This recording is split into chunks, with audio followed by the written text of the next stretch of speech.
Soalnya kan Ya, jangan santai, harus punya apa? Punya tema. Kalau nggak punya tema nanti kemana-mana, Pak. Nanti kita nggak bisa mengedukasi saudara kita yang di luar. Baik itu kan yang nonton banyak orang Muslim juga ada, orang Kristen juga ada. Saya minta temanya dikerucutkan dulu. Apa temanya? Ada usul temanya apa? enggak, saya tadi cuma masuk aja begitu. Jadi saya enggak enggak mempersiapkan apa-apa. Atau dari ada usul dari Orang Mas cuma Juma? masuk aja. Iya bang, Usul usul apa ini tema temanya? bang, usul Kenapa? tema. Usul temanya apa? Apa ya? Iblis itu mengulangi penyesatan yang terjadi kepada Adam terhadap anak cucunya melalui agama Islam atau Kristen. Oke. Bagaimana Pak Jordan? Ya boleh aja. Tapi gini loh, saya soalnya kalau cuma setengah jam, waduh gimana nih? Enggak apa-apa masalah, sejam, Pak. enggak apa-apa, masalah. enggak apa-apa sejam, Nggak enggak apa-apa. apa-apa. Ntar Putih nunggu paling dia diem. Enggak, Nanti masalahnya terus. kalau kita diskusi Ya langsung aja mulai. Assalamualaikum warahmatullahi wabarakatuh. Malam ini kita diskusi lagi di room JCC. Roomnya Bang Jion di sini kita pergunakan, tapi masih dalam naungan Yayasan Mujahidin Cakrawala Cemerlang. Malam ini bersama Guru Ndajul Kipli M. Abbas atau biasa disebut Bang Juma, berdiskusi kembali sama Bro Jordan. Bro Jordan ini adalah kita tahu beliau sudah jauh melintang kemana-mana, debater sangat berpengalaman baik di dunia nyata maupun di dunia nyata gitu. Benar dong Pak Jordan ya? terlalu tinggi, Pak. Jangan terlalu tinggi Pak, biasa Gak aja apa-apa lah. Pak Jordan, kan Anda ini kan Waduh. sebagai Enggak lah. ya, topik malam ini adalah bahwa siapa sih itu iblis, apa pengaruhnya iblis itu, tugasnya apa. Sesuai dengan kalau ketinggian ya bisa disetel ke bawah lah, tergantung bagaimana nanti Anda ikuti Bang Juma seperti apa. Silakan Guru Nda Juma diberikan opening dulu biar Pak Jordan mengikuti setelannya. Monggo. Baik, terima kasih Bang Handi, Bang Sul, Saudara Jordan, dan Adinda Zion yang telah memfasilitasi kita dialog pada malam hari ini. Jadi kebetulan tadi disuruh milih tema ya. Saya hanya sekedar kemudian untuk sebagaimana misi daripada Al-Quran itu adalah sebagai petunjuk pada manusia agar manusia itu tidak jatuh ke dalam dosa dan agar manusia itu kemudian bisa menentukan jalan hidup yang diinginkan oleh pencipta langit dan bumi. Saya awali sahabat-sahabat tema kita terkait dengan pekerjaan iblis yang membuat manusia pertama ya, yaitu Nabi Adam alaihissalam jatuh ke dalam dosa. Dan kemudian iblis berjanji agar dia diberi umur yang panjang untuk kemudian menyeret semua keturunan Adam masuk bersama dengan dia ke dalam neraka. Hal ini bukan saya menakut-nakuti ya, tetapi memang kita harus pantas takut akan sumpah iblis di dalam Bible maupun di dalam Al-Quran yang akan menyesatkan kita sebagai keturunan Adam. Untuk itulah di dalam beragama kita harus memilih jalan benar itu tidak hanya dasar iman tok, tetapi harus berdasar terhadap ilmu. Al-Quran menerangkan begini. Bismillahirrahmanirrahim. Qala fahbit minha fama yakunu laka an tatakabbara fiha fakhruj innaka minas sagirin. Jadi Allah kemudian menginstruksikan perintahnya kepada iblis. Keluar. Diusir dia. Turunlah kamu dari surga. Turunlah kamu dari Gan Eden. Karena kamu tidak sepatutnya menyombongkan diri di dalamnya. Keluar, kata Allah. Fakhruj. Ya, ini perintah penekanan. Sesungguhnya kata Allah, kamu termasuk makhluk yang hina. Nah, kita sebagai anak keturunan Adam diancam kemudian ketika iblisnya mengatakan qala anzirni ila yaumi yub'atsun, berilah aku penangguhan waktu sampai mereka dibangkitkan. Jadi iblis ini minta kepada Allah, berikan waktu yang panjang dalam kehidupanku untuk supaya aku bisa menggoda mereka. Lalu Allah menjawab apa? Qala innaka minal munzarin. Benar, kamu termasuk yang aku beri tangguh waktu. Umurmu aku panjangkan. Lalu kemudian diterangkan ketika dijawab oleh Allah, iblisnya pun mengatakan, qala fabima akhwaitani la aqudan lahum siratakal mustaqim. Karena engkau telah menyesatkan aku, maka aku pasti akan selalu menghalangi anak keturunan Adam dari jalanmu yang lurus. Karena engkau telah mengutuk aku, maka aku akan selalu menghalangi mereka, keturunan Adam, dari jalanmu yang lurus. Nah, iblis itu bersumpah. Sama seperti ketika Allah di dalam Bible mengatakan bahwa keturunanmu dan keturunannya akan bermusuhan. Lalu kemudian dikatakan di ayat ini, iblis mengatakan begini, summa la'atiyannahum min baini aydihim wa min khalfihim wa an aymanihim wa an sama'ilihim wa la tajidu aktsarahum syakirin. Kemudian pasti aku iblis akan mendatangi keturunan Adam dari depan, dari belakang, dari kanan, dari kiri, dan engkau tidak akan mendapati kebanyakan mereka bersyukur. Kata iblis, engkau akan menemukan keturunan Adam ingkar terhadapmu. Qala ruj minha mas'uma madhura laman tabi'aka minhum la amla anna jahannam minkum ajmain. Kemudian Allah berfirman, keluarlah kamu. Ya, keluarlah kamu dari Gan Eden dalam keadaan terhina dan terusir. Sesungguhnya barang siapa di antara mereka ada yang mengikutimu, pasti aku isi neraka jahanam dengan mereka semua. Nah, sekarang kembali kepada agama kita nih. Agama sahabat Kristen dan juga agama Islam. Di manakah iblis ini bercongol? Di manakah iblis ini bertengger? Di manakah iblis ini kemudian berjaya memberikan terhadap umat manusia sehingga manusia itu betul-betul disesatkan. Kita kembali ini tolong waktu saya nanti diberikan juga kepada saudara Jordan untuk ukuran waktu yang sama supaya adil. Ketika kemudian Allah menciptakan Adam, Allah mengatakan ada satu makanan yang tidak boleh kamu sentuh. Ada makanan di antara makanan-makanan yang aku ciptakan di Gan Eden itu yang tidak boleh kamu sentuh, nggak boleh kamu dekati, nggak boleh kamu makan. Itu haram. Apa yang dilakoni oleh iblis? Dibisikkan iblis kepada Adam. Justru kebalik wahai Adam, jika engkau memakannya, maka engkau akan hidup kekal dan selama-lamanya di sini dan kamu tidak akan mati. Itu kata iblis. Boleh kita lihat di dalam Kejadian 3 nomor 1 sampai nomor 7. Jadi sesuatu yang diharamkan oleh Allah kemudian dihalalkan oleh iblis. Sesuatu yang diatur sedemikian rupa oleh Allah, oleh iblis dikatakan itu adalah halal. Justru kalau kau makan, kau akan memperoleh hidup yang kekal di sini. Saya kemudian menemukan indikasi kuatnya bahwa iblis juga bekerja kepada pengajaran Paulus. Mohon maaf. Ketika dikatakan Imamat 11 nomor 7, Ulangan 14 nomor 8, Yesaya 65 nomor 4, Yesaya 66 nomor 17. Jangan engkau makan babi karena itu haram bagimu. Apa yang kemudian diajarkan oleh Paulus? Karena semua yang diciptakan oleh Allah itu baik dan tak satu pun yang tiada yang haram jika diterima dengan ucapan syukur. Sebab semua itu dikuduskan oleh firman Allah dan oleh doa. Roma 14, jangan engkau merusakkan pekerjaan Allah oleh karena makanan. Segala sesuatu adalah suci, tetapi celakalah orang jika oleh makanannya orang lain tersandung. Roma 14 nomor 2. Yang seorang yakin bahwa ia boleh makan segala jenis makanan, tetapi orang yang lemah imannya adalah mereka yang hanya makan sayur-sayuran saja.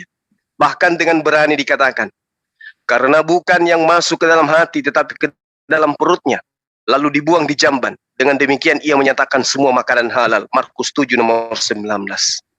Saya menangkap ini, bahwa pekerjaan iblis itu senantiasa selalu menghalalkan makanan yang menjadi makanan yang diharamkan oleh Allah. Saya kira begitu para sahabat. sebagai pengantar dari saya bahwa indikasi iblis masih berada di tengah-tengah manusia, Islam Kristen itu nyata. Demikian sementara, silakan. Lanjut Pak Jordan, langsung ditanggapi. Ya, terima kasih. Salam sejahtera bagi kita semua. Assalamualaikum bagi yang beragama Muslim. Saat ini ketika saya masuk kemudian diajak untuk diskusi, saya berterima kasih, dan dalam diskusi ini tentang pekerjaan-pekerjaan kuasa kegelapan dan siapakah dia itu, nantinya kita akan lihat di dalam pembahasan, di dalam pendalaman dalam diskusi ini. Namun bagi saya sangat bersyukur kalaupun saya tidak dapat menjawab, berarti banyak hal yang perlu saya pelajari dari diskusi ini, dan semoga lewat diskusi ini membawa saya untuk lebih dalam lagi menggali keimanan saya di dalam keyakinan saya, yaitu kebenaran firman Allah. Dimana kalau kita lihat tentang pekerjaan-pekerjaan kuasa kegelapan, yaitu iblis dengan berbagai macam cara ingin supaya banyak orang, bukan hanya orang percaya, tetapi orang-orang yang tidak percaya juga, dengan tipu dayanya untuk melawan Tuhan dan membawa mereka ke dalam neraka. Sebab ternyata karena iblis ini adalah makhluk roh, maka bagi dia ternyata tidak ada lagi kesempatan untuk selamat. Jadi ketika dia jatuh dalam dosa karena kesombongan, maka dia tidak diberi kesempatan untuk bertobat atau juga diselamatkan. Tetapi manusia, karena mereka manusia daging, punya keterbatasan, sifat-sifatnya adalah alami di bumi ini, maka dia berusaha untuk supaya mereka melawan Sang Pencipta, yaitu membawa mereka jatuh dalam dosa. Dan nantinya kalau kita lihat dari cerita lucu-lucu, katanya iblis ingin punya banyak teman di neraka sana. Jadi dengan tipu dayanya yang tidak pernah berhenti dari Adam sampai kedatangan Tuhan, dia tidak akan pernah berhenti untuk menggoda baik orang percaya maupun orang yang tidak percaya untuk mengikuti kehendaknya, yaitu melawan Sang Maha Kuasa itu sendiri. Jadi sekali lagi intinya di sini bahwa iblis ini adalah makhluk roh yang tidak diberi kesempatan lagi untuk diselamatkan. Berbeda dengan kita. Maka untuk itu, baik orang yang percaya maupun tidak, biar kiranya lewat kebenaran firman Allah memberikan satu keyakinan bahwa di dalam firman Allah menyatakan bahwa kita orang percaya diberi kuasa untuk mengusir atau menghardik, sebagaimana malaikat Mikael menghardik. Demikian juga kita orang percaya, dan senjata kita untuk melawan iblis dengan tipu dayanya yaitu dengan pedang roh, yaitu iman kita untuk mampu mengalahkan tipu daya si iblis. Nah, bagaimana supaya pedang roh itu semakin tajam, yaitu kita belajar membaca firman Allah, yaitu Alkitab, untuk menambah keyakinan kita terhadap Tuhan yang kita sembah, yaitu Yesus Kristus yang adalah juru selamat kita. Dengan dialah kita diberi otoritas atau kuasa untuk mengusir dia. Sebab kita tahu bahwa di dalam Alkitab dengan nama Yesus, maka iblis itu akan ketakutan atau lari. Di dalam cerita-cerita bagaimana Yesus menaklukkan iblis, mengusir setan dari orang-orang yang dirasukinya, itu dengan mudah dipatahkan. Nah, yang paling berbahaya sebenarnya bukanlah orang yang dirasuk setan, tetapi bagaimana tipu daya si iblis itu supaya membuat orang berdosa. Ini yang perlu kita waspadai, sebab dia adalah seperti singa yang mengaum-ngaum mencari mangsa untuk dimakan.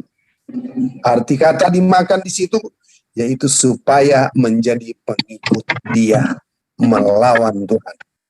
Nah, semoga lewat diskusi malam hari ini kita akan mendapat sedikit kebenaran firman Tuhan, bagaimana iman kita bahwa kita diberi kuasa untuk mengusir setan itu.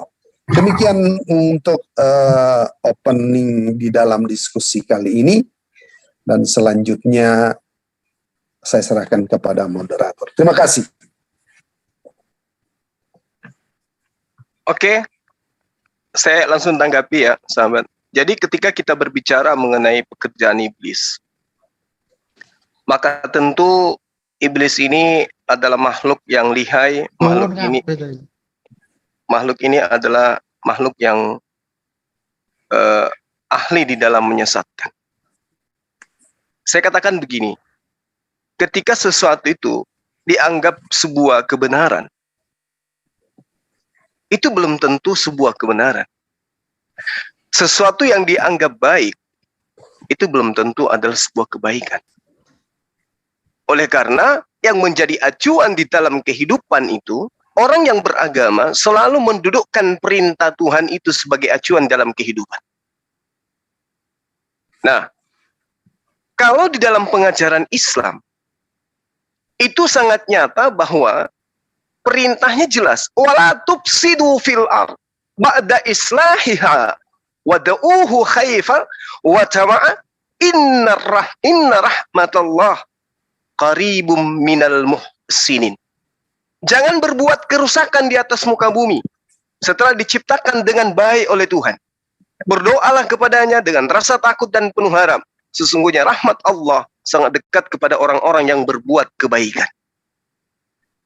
Kebaikan yang dimaksud oleh Al-Quran ini adalah mengajarkan kemudian kepada seluruh umat manusia, wa'budullah, menyembah hanya kepada Allah, wala tusyriku bihi syai', dan tidak menggantikan Allah, tidak mempersekutukan Allah dengan apapun. Ini yang dimaksud pekerjaan baik. Makanya seluruh rangkaian ajaran para nabi itu senantiasa mengajarkan untuk mengesahkan pencipta langit dan bumi. Tidak boleh kemudian menggantikan pencipta langit dan bumi dengan embel-embel mengatakan bahwa Tuhan itu sendiri yang kemudian datang mengambil rupa manusia. Nggak boleh. Karena itu tidak diajarkan. Sekiranya kemudian Tuhan pencipta langit dan bumi datang nuzul menjadi makhluk, maka saya katakan makhluk inilah yang akan mengajarkan bahwa dialah pencipta langit dan bumi itu yang nuzul menjadi manusia, bukan orang lain. Karena manusia diberi akal, manusia diberi mulut untuk berbicara. Dialah yang kemudian pantas mengatakan dan mengajarkan kalau dialah pencipta langit dan bumi yang kemudian nuzul menjadi manusia, bukan orang lain. Tapi kalau manusianya mingkem, tidak pernah mengajarkan dirinya adalah pencipta langit dan bumi, namun kemudian orang lain yang mengajarkan bahwa si fulan ini adalah pencipta langit dan bumi yang nusul menjadi manusia, maka saya katakan pekerjaan iblis kembali diambil alih oleh manusia tersebut. Ini poin. Sesuatu yang baik belum tentu baik, sesuatu yang benar belum tentu benar. Kaidah baik dan benar itu harus merujuk kepada wahyu. Kaidah baik itu harus merujuk kepada ilham.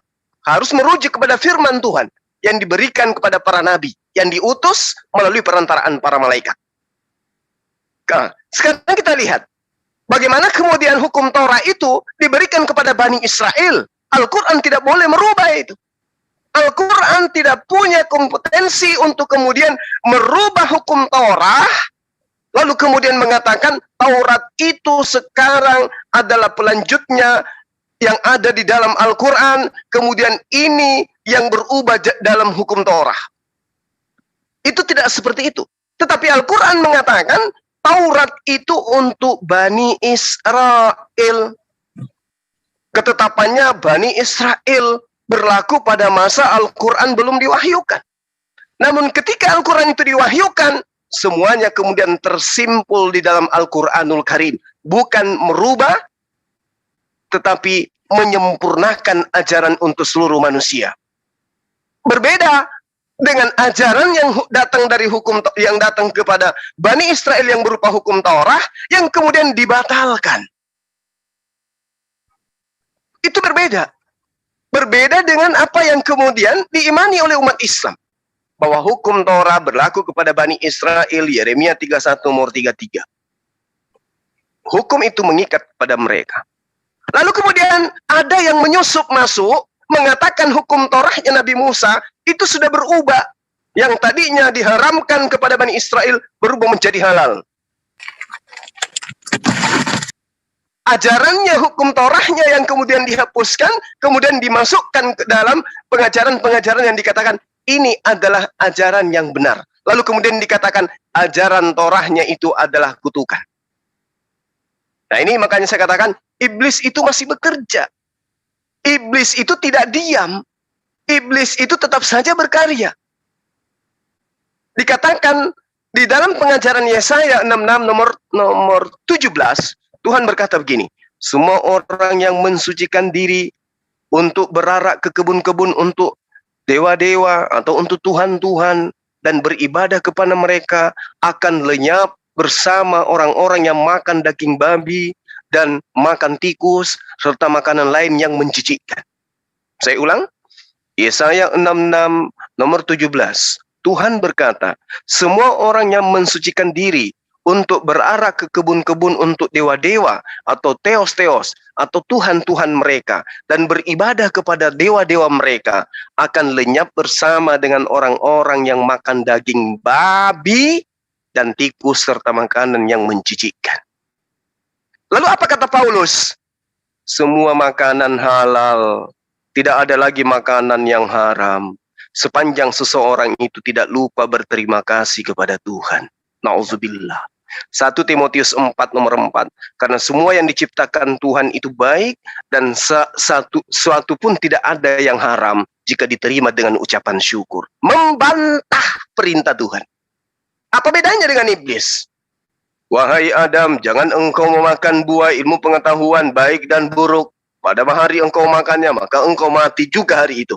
Apa yang iblis katakan? Itu keliru, Adam. Yang benar, ketika kau memakannya, maka kamu akan setara dengan Tuhan.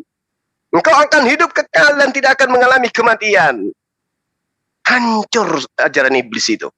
Nah, makanya aku katakan, ketika Al-Quran menerangkan iblis tidak diam, dia tetap bekerja dan akan menyesatkan keturunan Adam, indikasinya apakah di Islam atau adanya di agama Kristen bekerja. Nah, coba kita lihat. Saya perlihatkan dengan nyata. Apa yang kemudian menjadi indikasi kuatnya? Iblis membujuk Adam untuk makan makanan yang diharamkan oleh Tuhan. Apa yang terjadi? Karena semua yang diciptakan Tuhan itu baik dan suatu pun tidak ada yang haram jika diterima dengan ucapan syukur. Berarti kita boleh makan babi, yang penting bersyukur. Jadi halal. Pekerjaan iblis nyata enggak di situ? Nyata. Apa pembuktian sederhananya? Matius 5 nomor 19. Nanti dibantah oleh dedengkot iblis, dibantah itu nanti. Ketika Yesus mengatakan, barang siapa yang meniadakan dari hukum Torah, meski yang paling terkecil, lalu mengajarkan kepada orang lain, maka dia akan menempati tempat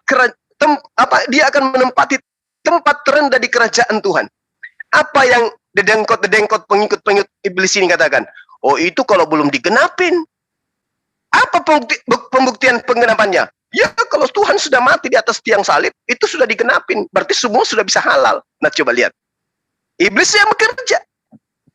Sementara Allah mengatakan di dalam kitabnya Bani Israel, menurut hitungan praktis Yudaism, sabat boleh berganti sabat, tahun boleh berganti tahun, tapi firmanku tidak akan berlalu sampai selama-lamanya. Ulangan 11 nomor 1, hiduplah dengan setia menjalankan perintah Tuhan dalam ketetapannya, dalam hukum-hukumnya. Ini perintah Tuhan, harus setia untuk melaksanakan perintahnya. Jangan makan babi, jangan makan babi. Perintahnya, kalau tunduk kepada hukum Torah, kalau mengaku sebagai pelanjut tongkat estafet pengajaran kepada Bani Israel. Roma 14 nomor 20, janganlah engkau merusakkan pekerjaan Tuhan oleh karena makanan. Segala sesuatu adalah suci, tetapi celakalah orang jika oleh makanannya orang lain tersandung. Coba, ini mengutuk secara langsung perintah Tuhan, jangan makan babi. Jangan makan babi. Bahkan ketika kita melihat di dalam Roma 14 nomor 2, dikatakan yang seorang yakin bahwa ia boleh makan segala jenis makanan. Tetapi orang yang lemah imannya adalah mereka yang hanya makan sayur-sayuran saja. Maksudnya, makanlah juga babi. Jadi kata Paulus ini, yang haram itu bukanlah yang masuk ke dalam mulut, melainkan yang keluar dari perut, yang dibuang ke jamban. Itu yang dia ajarkan. Markus 7, kalau tidak keliru nomor 17. Karena bukan yang masuk ke dalam hati, tetapi dalam perut, lalu dibuang di jamban. Dengan demikian, ia menyatakan semua makanan halal. Jelas itu. Kalau dahulu iblis menipu Adam, hanya dalam hal makanan saja, dan memberi kemudian harapan bahwa setelah memakan buah terlarang tersebut, Adam dan Hawa akan menjadi seperti Tuhan, dan bisa mengetahui apa yang baik dan apa yang buruk. Pada kesempatan yang kedua, iblis menyesatkan manusia bukan hanya dalam hal makanan yang menjadi halal, tetapi dengan janji harapan ditebus dosa-dosanya dan masuk surga bila mengakui bahwa Tuhan menjelma menjadi manusia, mati terkutuk di atas tiang salib, dibunuh oleh makhluknya sendiri. Na'udzubillah, semua na'udzubillah. Ini bisa kita temukan di dalam Efesus 5 nomor 2, Galatia 3 nomor 13. Sementara Yesus sendiri mengatakan, jangan kau menyangka aku datang untuk meniadakan hukum Torah. Jangan kau sangka. Sesungguhnya sebelum langit dan bumi lenyap, tidak setitik pun dihilangkan sebelum semua itu terjadi. Sebelum langit lenyap, sebelum bumi lenyap, tidak setitik pun hukum Torah itu dihilangkan bagi Bani Israel. Saya kira begitu ya teman saudara Jordan. Ini saya berbicara berdasarkan data. Saya tidak menuduh, tetapi mari coba kita merefleksi kembali ajaran agama kita. Adakah yang kita lakukan itu sesuai dengan perintah Tuhan? Demikian sementara.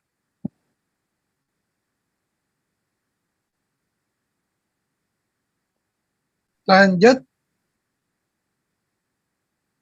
Ya, terima kasih moderator.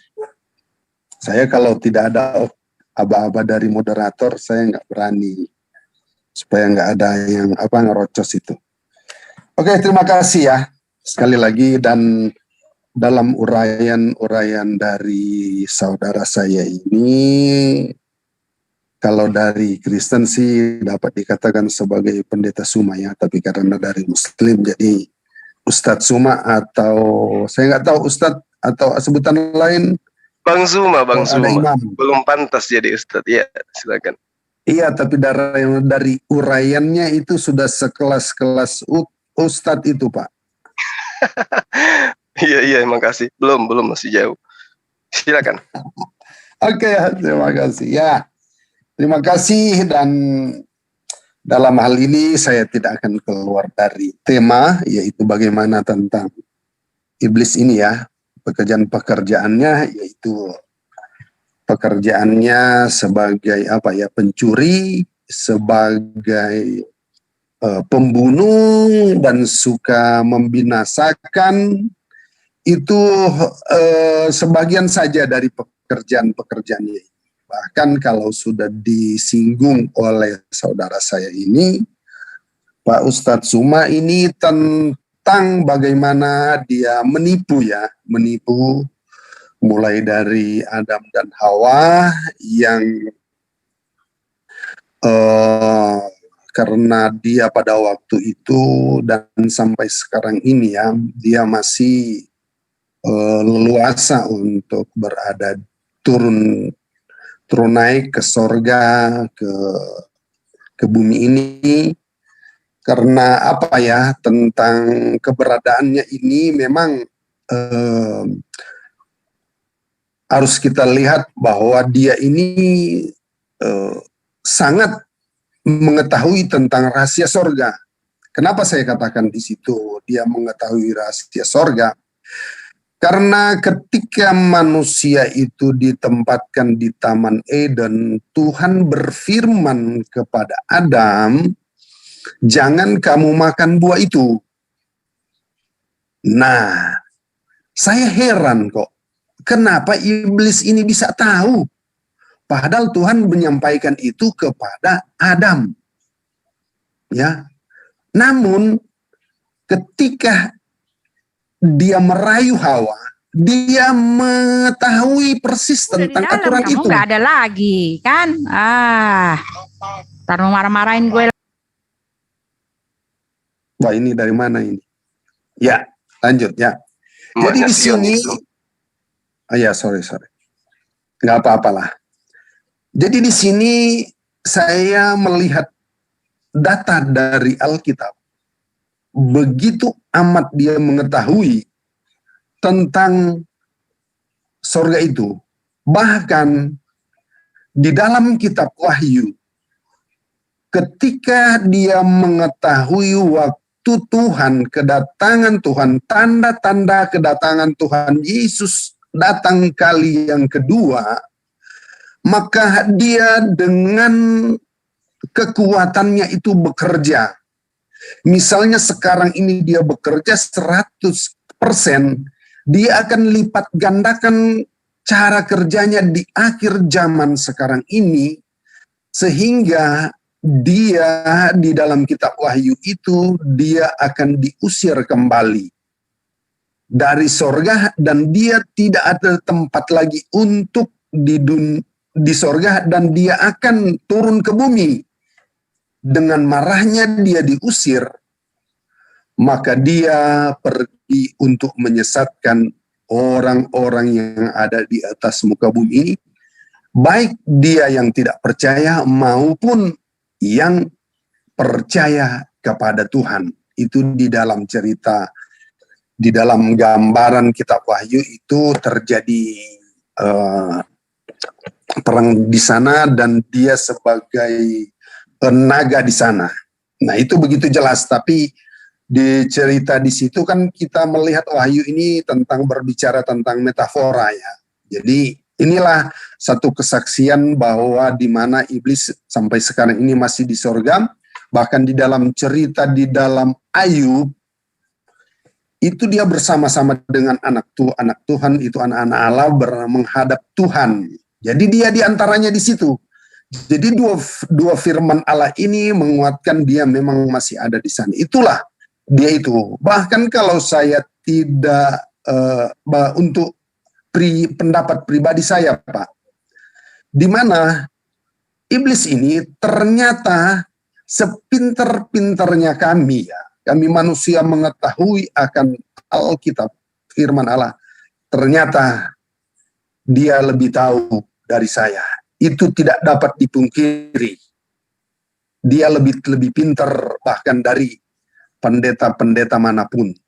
Dia lebih pintar. Buktinya ketika dia merayu Hawa, itu begitu jelas. Begitu jelas perkataannya dia itu, sehingga ketika manusia itu jatuh dalam dosa, mereka mengetahui tentang baik dan yang jahat itu. Di dalam larangan Tuhan, pastilah engkau mati. Tetapi dia katakan, engkau tidak mati.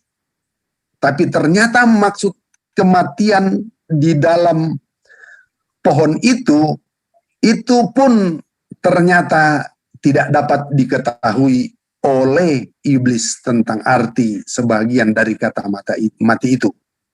Memang di dalam Alkitab, di dalam Kejadian ketika yang manusia itu jatuh dalam dosa, di situ mengandung 3 unsur arti kematian. Kematian yang pertama adalah kematian fisik, di mana pada waktu itu ketika Allah menciptakan Adam dan Hawa, itu posisi mereka adalah kekal. Namun ketika mereka makan, maka daging atau tubuh yang memiliki tulang, daging, rambut ini ternyata berasal dari tanah, akan kembali kepada tanah. Itu pengertian kata mati. Yang kedua, kematian yang kedua adalah pada waktu itu Allah masih bisa berbincang-bincang dengan Adam dan Hawa di Taman Eden. Namun ketika mereka makan itu, posisi mereka mati. Yaitu kematian mengandung arti hubungan antara Allah dengan manusia itu telah rusak. Itu kematian yang kedua. Dan kematian yang ketiga adalah kematian, yaitu mereka akan masuk di dalam neraka yang kekal. Tapi puji nama Tuhan, dengan kasih karunia-Nya di mana Dia itu memiliki Allah yang Maha Kasih, maka Dia memiliki sebuah perencanaan yang matang, yaitu untuk menyelamatkan manusia. Ketika manusia itu jatuh dalam dosa, mereka menyadari itu, mereka sementara berada dalam posisi telanjang. Mereka menutupi dengan daun-daun yang ternyata mengandung arti kebenaran manusia. Tapi Allah tidak menghendaki kebenaran manusia, tetapi Allah mengambil kulit binatang untuk menutupi kemaluan mereka. Jadi di sini kita melihat ada satu rencana yang begitu besar dan dalam, yang dimana Dia wujudkan ketika Dia mengutuk iblis. Dia katakan, keturunanmu akan meremukkan tumitnya, dan tumit dan kepalamu, keturunan perempuan itu juga akan meremukkan kepalamu. Nah, di situ ada mengandung rahasia tentang keselamatan yang direncanakan oleh Tuhan. Dan pada waktu itu rencananya itu belum begitu detail, tetapi masih bersifat metafora. Namun kita melihat bahwa proses demi proses terjadi sampai ketika Kain membunuh Habel, di mana firman Allah pada waktu itu sudah mulai diberikan oleh Allah kepada manusia. Hukum yang pertama, hukum Taman Eden itu tidak berlaku lagi. Ketika Kain membunuh Habel, pada waktu itu belum ada tertulis di situ bahwa membunuh itu adalah dosa. Tetapi Kain yang membunuh Habel itu sudah dikatakan berdosa. Ketika Allah mendatangi Kain, hatinya sudah merasa tertuduh. Jadi pada waktu itu ada hukum Bisa yang dipersingkat Pak, ini kepanjangan Pak Jordan. Ya, kepanjangan memang. Ya. Ya, saya singkatkan Ya, dari poin-poinnya aja, Pak. singkat aja. Jadi di sini kita melihat sudah menurut penyampaian dari Ustadz Sumar tadi, itu menyatakan tentang hukum Taurat dan hukum digantikan, itu dibatalkan. Itu sebenarnya suatu proses di mana hukum yang ada di dalam keyakinan orang Kristen itu memiliki 7 hukum.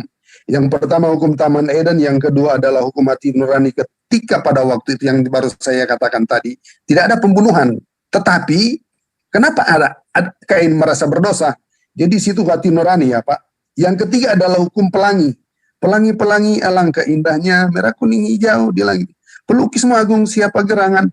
Pelangi-pelangi ciptaan Tuhan. Artinya di situ ada perjanjian hukum Nuh yang diberikan kepada Nuh itu sendiri, ditandai dengan pelangi. Itu yang ketiga. Yang keempat adalah hukum janji.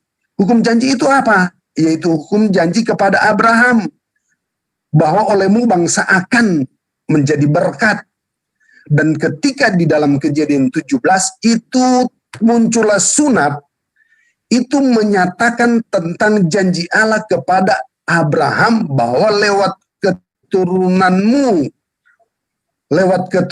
perjanjianku, yaitu anak dari Sarah sebagai perjanjian, anak perjanjian. Nah, itu hukum yang keempat. Hukum yang kelima adalah kurang lebih 400 kemudian, maka lahirlah hukum yang disebut hukum Torah yang diberikan kepada Musa. Jadi itu sudah ada proses pergantian hukum. Nah, ketika hukum Taurat itu sudah digenapi, maka ternyata sudah ada hukum pada waktu, yaitu hukum kasih karunia.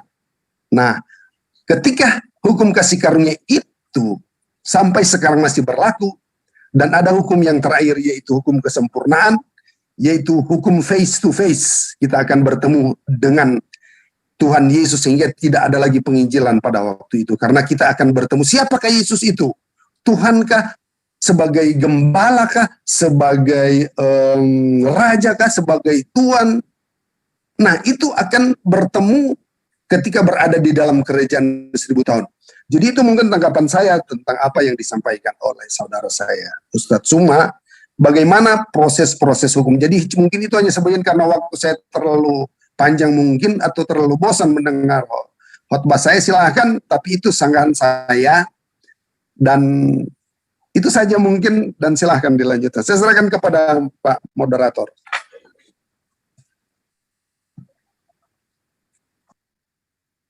Oke, bisa saya lanjut ya?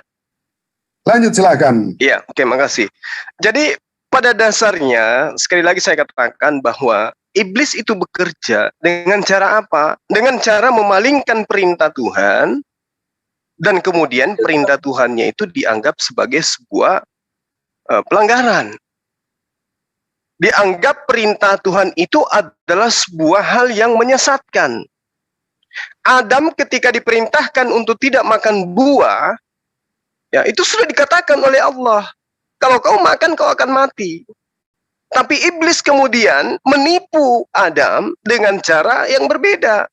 Dia katakan yang kebalikan daripada apa yang difirmankan oleh Tuhan kepadanya. Jangan engkau makan. Perintah iblisnya, makan. Karena dengan engkau makan, engkau akan kekal. Engkau akan sama seperti Tuhan. Nah, ini berlaku seperti yang saya terangkan tadi. Ini berlaku. Kenapa saya katakan ini berlaku? Oleh karena kita menemukan adanya keajaran yang sangat-sangat bertentangan dengan perintah Tuhan. Kejadian 17, nomor 10, nomor 11, nomor 12, nomor 13, nomor 14. Tentang bagaimana Tuhan berjanji dengan perjanjian kekal kepada Abraham dan mengikat keturunannya. Harus dikerat kulit kelaminnya. Itulah yang menjadi perjanjian kekal antara Tuhan Abraham dengan Abraham, keturunannya secara turun-temurun. Tapi apa yang terjadi? Ketika perintah Tuhan kepada Abraham ini dikuatkan oleh Yesus di dalam hukum Torah, Matius 5, nomor 17, nomor 18, nomor 19, nomor 20 yang saya katakan tadi di awal. Apakah kemudian penguatan yang diberikan oleh Yesus kepada ajaran Tuhan kepada Abraham sebagai perjanjian kekal, itu kemudian dipalingkan atau tidak? Dipalingkan, Pak. Dipalingkan, dihapuskan, digulingkan, lalu kemudian diganti dengan ajaran yang berbeda. Galatia 5 boleh lihat. Nomor 2, nomor 3, nomor 4. Sesungguhnya aku Paulus berkata kepadamu, jikalau kamu menyunatkan dirimu, Yesus sama sekali tidak akan berguna bagimu. Coba. Sekali lagi aku katakan kepadamu, setiap orang yang menyunatkan dirinya bahwa ia wajib melakukan seluruh hukum Torah. Di mana perintahnya itu? Kamu lepas dari Yesus Kristus jikalau kamu mengharapkan kebenaran oleh hukum Torah. Nauzubillah. Kamu hidup di luar karunia kalau kau hidup di dalam hukum Taurat. Ini ajaran siapa kok berani kali membantai ajaran Tuhan yang datang kepada Bani Israel? Yeskil 18 nomor 9. Hidup menurut ketetapanku. Ku siapa? Tuhan dan tetap mengikuti peraturanku dengan berlaku setia. Itulah orang yang benar dan dia pasti hidup. Demikianlah firman Tuhan. Sekarang yang kita lihat, ketika Tuhan mengatakan di dalam kitabnya para nabi yang diimani oleh praktis Yudaism, hiduplah menurut ketetapanku dan tetap mengikuti peraturanku dengan berlaku setia kepada perintah-perintahku, maka itulah orang yang benar dan orang itu pasti memperoleh hidup yang kekal. Demikianlah firman Tuhan. Apa kuping ini nggak bisa mendengarkan gitu? Bahwa perintah dan janji Allah itu berlaku setia kepada perintah, peraturan, ketetapan. Berlaku itu. Tapi apa yang kemudian Paulus ajarkan? Kita coba lihat. Efesus 2 nomor 15 itu. Dengan matinya Yesus. Lagi-lagi anak Maria yang dijadikan tumbal. Dengan matinya Yesus. Maka engkau dimerdekakan. Ya. Dari hukum Torah. Maka hukum Torah dibatalkan. Dengan segala hukum dan ketentuan yang ada di dalamnya. Ketentuan dan hukum yang ada di dalam hukum Torah diantaranya jangan ada ilah lain di hadapanku. Dibatalkan. Makanya mereka membentuk ilah lain berupa manusia dan juga burung merpati. Atau Roh Kudus. Kemana akal ini coba? Ketika Al-Quran yang siang malam disuarakan dari masjid ke masjid. Yang siang hari kemudian teman-teman Kristen menenteng kitab yang diterjemahkan Septuaginta dari kitabnya Bani Israel. Yang mengatakan dengan terang ketetapan Tuhan, aturan Tuhan yang berlaku kepada Bani Israel harus dijalankan, harus diterapkan dengan setia. Dan siapa yang melaksanakan itu akan memperoleh hidup yang kekal. Kemana akal kita? Ketika kemudian ada yang menjanjikan di luar daripada konsep para nabi. Galatia 5. Sesungguhnya aku Paulus berkata kepadamu, jikalau kamu menyuatkan dirimu, Yesus sama sekali tidak akan berguna bagimu. Sedangkan Yesusnya mengatakan, tidak setitik pun dihilangkan, meski yang paling terkecil sekalipun, sebelum langit dan bumi lenyap. Nah inilah hebatnya iblis. Iblisnya hebat. Makanya saya katakan tadi, saya mengambil dari Al-Quran, keluarlah kamu dari sana dalam keadaan terhina dan terusir. Sesungguhnya barang siapa di antara mereka ada yang mengikutimu, pasti akan aku isi neraka jahanam dengan kalian semua. Ini pernyataan Allah kepada iblis dan juga kepada orang-orang yang mengikuti penyangkalan kepada perintah Tuhan. Sekarang kalau kita melihat secara jujur nih ya, orang Indonesia adalah orang-orang yang cerdas-cerdas. Teman-teman Kristen tidak diragukan kecerdasannya dalam hal keilmuan, terkecuali terhadap pemahaman terhadap Bible-nya sendiri. Ini yang lucu dan menggelikan. Kitabnya sendiri dia tidak paham dalam arti kata skala prioritas di dalam bertuhan. Itu mereka tidak bisa mendudukkan perintah Tuhan dan perintah yang bukan Tuhan.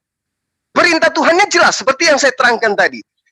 Hidup menurut ketetapanku dan tetap mengikuti peraturanku dengan berlaku setia, ialah orang yang benar. Lalu apakah hanya sebatas itu? Itu kan perjanjian lama.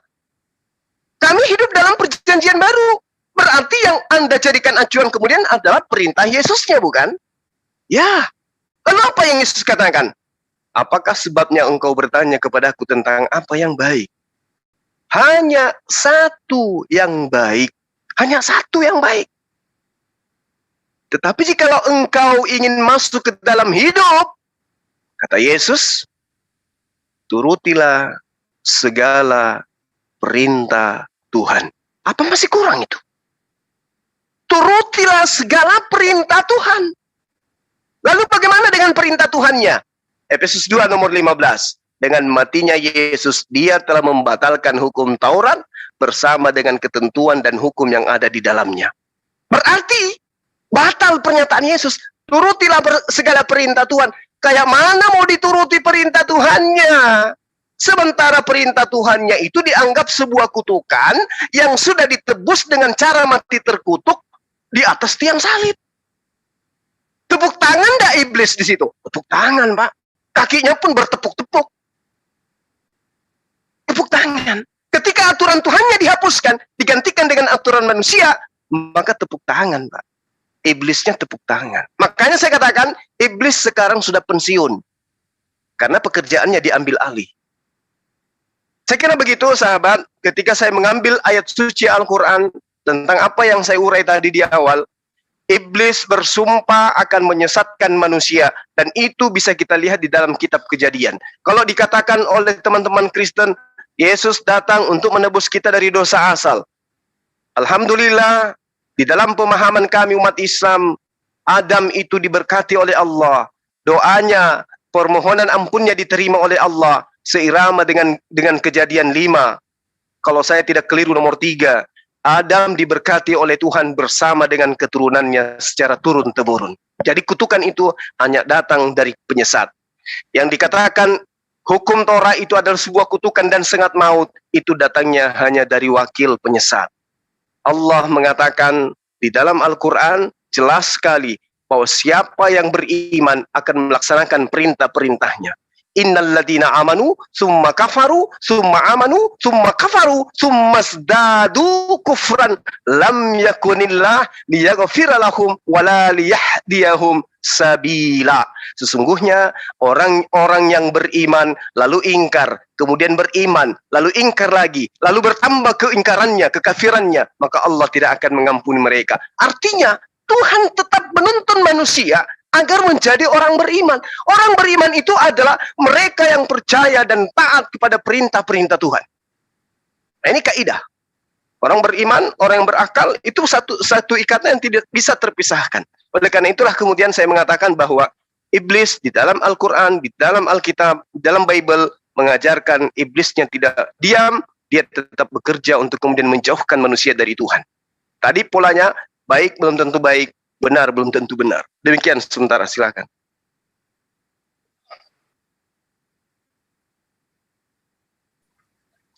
Moderator. Oke, Pak, moderator sudah bisa. Silakan, Bang. Oke, lanjut aja ya.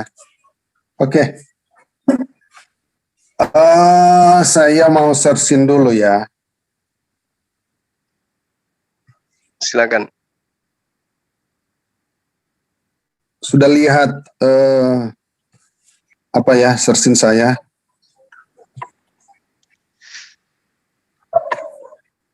Kejadian 3 ayatnya yang ke-15.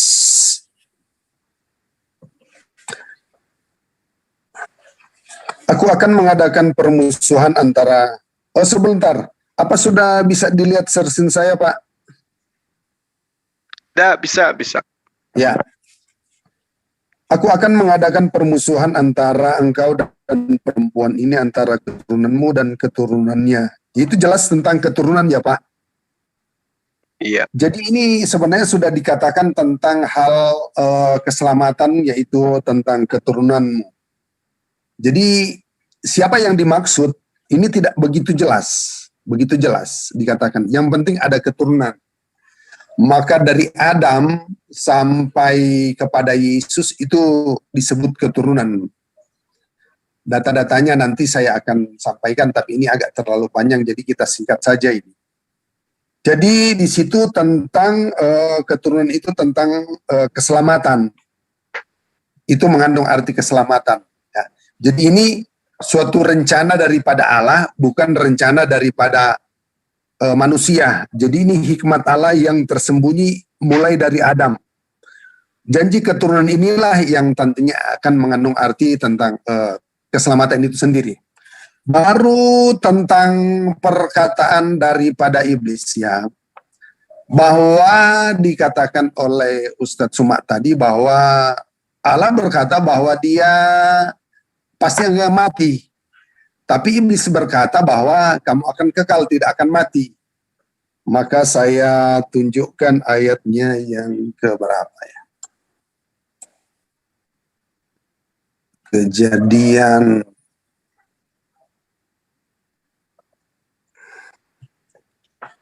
Wah, saya sudah buka tadi itu kok. Sabar ya.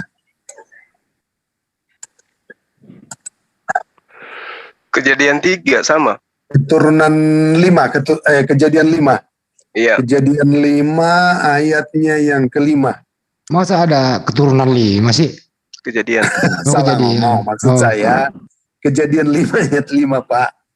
Nggak apa-apa Pak, biar melucu dikit, biar nggak ngantuk. Ini pekerjaan dari sang penipu Pak, yaitu iblis yang Pak Ustadz sudah katakan tadi itu bahwa Allah mengatakan mati, tetapi iblis mengatakan bahwa tidak, kamu akan kekal, ya kan? Nah ini terbantah di dalam ayat ini. Jadi iblis memang dasar penipu ya, iblis ini. Jadi Adam mencapai umur 930 tahun lalu ia mati. Jadi ini penipu sangat jelas ya si iblis ini. Pembohong, penipu, bapak segala pendusta dia itu. Jadi sudah jelas bahwa Adam itu mati pada umur 930 tahun berdasarkan ayat ini. Baru saya mau singkat saja ini tentang hukum-hukum. Saya sudah katakan tadi bahwa bukan berarti di dalam hukum Taurat itu kemudian itu mengandung arti kata pembatalan di situ. Sebab di dalam aturan hukum Taurat ternyata itu memiliki 3 kelompok ya. 3 kelompok hukum Taurat itu. Artinya hukum Musa itu ada terbagi 3 bagian besar, yaitu tentang 10 perintah Tuhan, dan ada perintah, kan itu ada kurang lebih 613. Nah, jadi 613 itu kurang 10 berarti 603. Karena 10 itu sudah termasuk. Jadi ada 603 yang dimana itu hukum tentang tata cara ibadah. Tata cara ibadah ada, saya kurang tahu ya itu dikelompokkan. Itu masuk, yang penting masuk di situ. Jadi 613 dikurang 613 kurang 10 yaitu hukum Taurat itu 603. Nah, berapa poin tentang hukum tata cara ibadah itu? Nah, itulah yang dibatalkan ya. Tentang korban-korban bakaran, korban-korban sembelihan. Nah, itulah yang dibatalkan. Tidak berlaku lagi. Nah, tentang hukum ke-10 firman Tuhan itu malah disempurnakan oleh Tuhan. Yang dimana dia katakan, kalau kita membunuh seseorang, berarti itu nanti dia itu nafasnya itu tidak ada. Baru dikatakan itu membunuh. Tetapi Yesus lebih menyempurnakan kata pembunuhan itu, yaitu dengan mengambil satu kata yaitu benci. Kalau kita benci kepada Ustadz Suma, orang Kristen benci sama Ustadz Suma, itu sama dengan telah membunuh Ustadz Suma. Jadi orang Kristen tidak boleh membenci. Di dalam resum ini saya katakan, sekalipun dia teman seiman, ataupun dia sebagai musuh, ataupun dia sebagai kawan, namanya manusia itu tidak boleh kita benci. Jadi kalau saya benci Pak Ustadz Soma, berarti saya telah membunuh Pak Ustadz Soma. Berarti saya melanggar perintah Tuhan. Nah, itulah yang disempurnakan. Jadi bukan membatalkan. Dari di sini ada klasifikasi tentang hukum Taurat itu. Ya, itu salah satu contoh saja. Dan saya katakan di situ ada perubahan-perubahan tentang hukum, itu sudah, seperti saya katakan tadi, itu korban-korban itu ada disempurnakan dengan hukum kasih karunia, yang dimana kita ketahui bahwa korban-korban itu membutuhkan darah untuk penebusan di dalam hukum Taurat itu. Ketika darah itu, bangsa Israel supaya mereka layak menghampiri Tuhan, setahun sekali itu, mereka harus menumpahkan hewan supaya mereka itu menjadi kudus, dosa mereka diampuni itu. Maka ada darah dari korban itu. Tetapi itulah yang dibatalkan karena ada sudah yang menjadi darah. Karena itu tidak cocok kalau misalnya manusia kemudian yang dikorbankan adalah binatang. Jadi yang harus mati adalah orang itu sebenarnya. Makanya itu dalam hukum Taurat itu tentang gambaran saja itu. Sehingga yang sesungguhnya itu dosa-dosa bangsa Israel, nanti darah Yesus yang baru menghapus dosa itu. Darah Yesus. Makanya Yesus digambarkan sebagai anak domba Allah. Dialah yang menebus dosa seluruh dunia ini. Tetapi itu akan berlaku kepada orang yang percaya. Jadi sekalipun sebenarnya dia selama dia manusia itu, dia diberi kesempatan untuk dosanya itu diampuni. Karena darah Yesus untuk seluruh umat manusia. Namun kalau dia percaya baru disebut dia sebagai orang yang telah ditebus. Kalau dia tidak percaya sekalipun Yesus sudah mengerjakan keselamatan itu, dia tidak layak karena dia tidak percaya. Ya, begitu. Oke, baru yang terakhir yaitu tentang Kejadian. Kejadian 17 yaitu tentang sunat. Jadi sunat itu begitu jelas bahwa itu bukan ajaran Torah. Itu ajaran Allah kepada Abraham. Dapat dikata ini sunat ini ajaran Abraham. Sebelum Torah, sunat itu sudah ada. Nah, sunat itu adalah sebuah perjanjian antara Allah dengan Abraham. Maaf. Antara Allah dengan Abraham. Nah, isi perjanjian itu apa? Tentang keturunan Abraham. Pada waktu itu Ismail telah ada. Namun di dalam uraian ini dia katakan di dalam Kejadian 17, saya searching ya, Kejadian 17.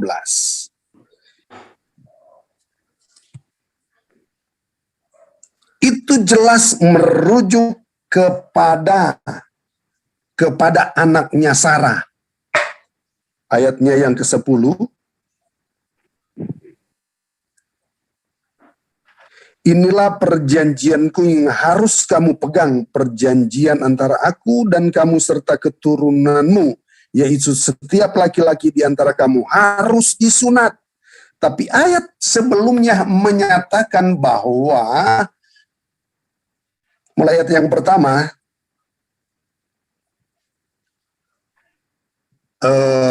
ini saya mau karena tadi sudah disinggung oleh Ustadz Suma ya. Ketika Abraham berumur 90 tahun, maka Tuhan menampakkan diri kepada Abraham dan berfirman kepadanya, "Akulah Tuhan Allah yang Maha Kuasa. Hiduplah di hadapanku dengan tidak bercela. Aku akan mengadakan ini yang pokok. Aku akan mengadakan perjanjian antara aku dan engkau, dan aku akan membuat engkau sangat banyak." Lalu sujudlah Abraham. Nah, 4. Dari pihakku inilah perjanjianku dengan engkau. Engkau akan menjadi bapa sejumlah besar bangsa.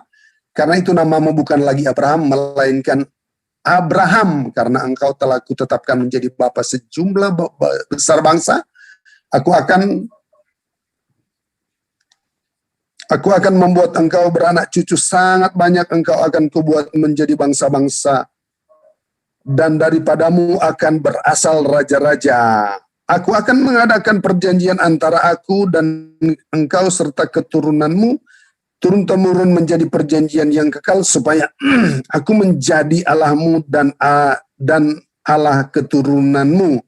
Kepadamu dan kepada keturunanmu akan kuberikan negeri ini yang kudiami sebagai orang asing, yakni seluruh tanah Kanaan, dan kuberikan menjadi milikmu untuk selama-lamanya, dan aku akan menjadi Allah mereka. Jadi isi perjanjian itu ada di dalam ayat yang pertama sampai ayatnya yang ke-8. Barulah dia katakan begini, lalu firman Tuhan kepada Abraham, dari pihakmu engkau harus memegang perjanjianku, dan engkau dan keturunanmu turun-temurun. Inilah perjanjianku yang harus kamu pegang, perjanjian antara aku dan kamu serta keturunanmu, yaitu setiap laki-laki di antara kamu harus disunat. Jadi di sini ada perjanjian yang termasuk, yaitu 12 raja keturunan daripada Ismail dan Ishak sebagai pemilik tanah perjanjian, yang dimana di dalam ayatnya yang ke-19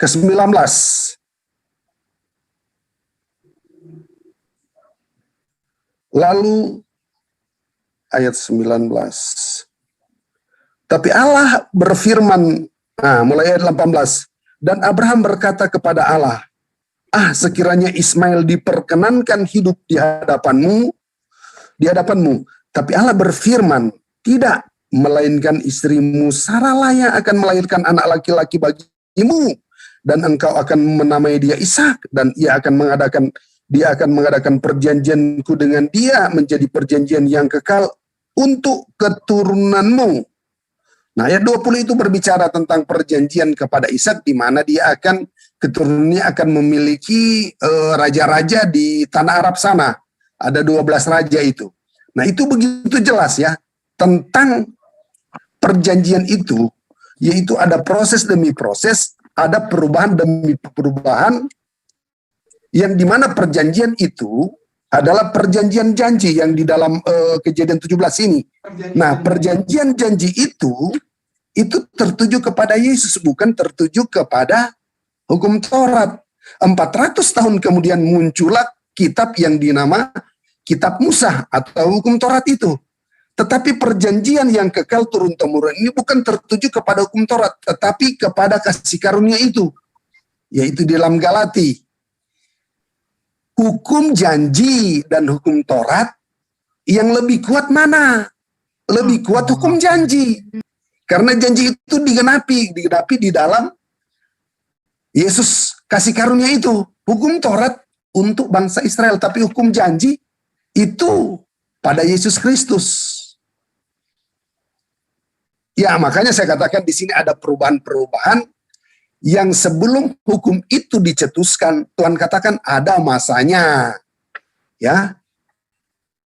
Itu barangkali tanggapan saya, dan ada mungkin satu pertanyaan bagi saya. Bagaimana saya ingin, arti kata tentang ajaran Al-Quran. Sebab nantinya bagi kami sebagai yang kurang memahami tentang Al-Quran, karena kalau di tempat saya sebagai Kristen, saya di sini katakanlah mayoritas. Jadi ketika ada toa-toa, khotbah, ceramah-ceramah dari Ustadz itu agak kurang di sini. Mungkin kalau di daerah mayoritas Islam itu pasti tahu. Sehingga bagi kami yang kurang tentang tentang Al-Quran, nanti di dalam Zoom ini baru saya sedikit tahu tentang Al-Quran itu. Nah, dalam tema pembahasan kita kali ini, di mana tentang iblis, yang di mana mengambil kesempatan di dalam hukum-hukum yang telah disampaikan tadi, dia dalam proses demi proses, dia seringkali mengambil kesempatan untuk membuat salah satunya bangsa Israel melawan kehendak Tuhan. Nah, di dalam Al-Quran saya jumpai juga memang ada kitab Torah, Sabur, dan Injil. Namun karena dalam konteks pembahasan kita ini tentang setan, bagaimana caranya bekerja dan lain-lain sebagainya, menjadi satu pertanyaan bagi saya tentang arti kata daripada iblis.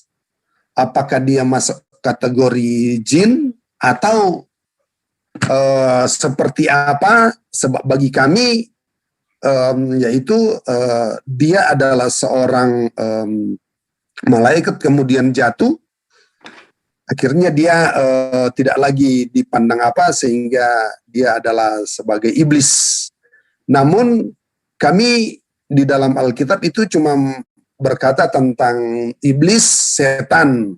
Nah, di dalam Al-Quran ada iblis juga, ada setan. Namun juga di sana ada kata jin. Jadi saya dalam konteks tentang iblis ini, apakah dia memiliki persamaan ataukah memiliki makna yang berbeda-beda, dan bagaimana cara kerjanya, sama juga atau tidak? Ya, silakan, itu saja Pak Suma. Gini, oke ya, ini sudah selesai bagi saya, namun saya ingin bertanya kepada Pak Moderator, ini kalau seperti ini ya kita gimana ya? Harus ada yang masuk ke TikTok sedikit, Pak. Boleh ya, Pak Ustadz? TikTok aja, TikTok. dengan Pak moderator ini. Ya, silakan Pak TikTok. Ya, jadi tapi sebelum ini saya kan ada pertanyaan itu Pak. Bisakah dijelaskan ini sebelum masuk ke TikTok? Silakan aja Pak. Atau gimana? Lanjut aja Pak Jiron, lanjut. Enggak, pertanyaan saya tentang pertanyaan, yaitu iblis, setan, sama jin. Apakah mereka itu sama atau berbeda? Cara kerjanya bagaimana? Sifatnya bagaimana? Itu saja Pak. Oke, Bang Juma, silakan.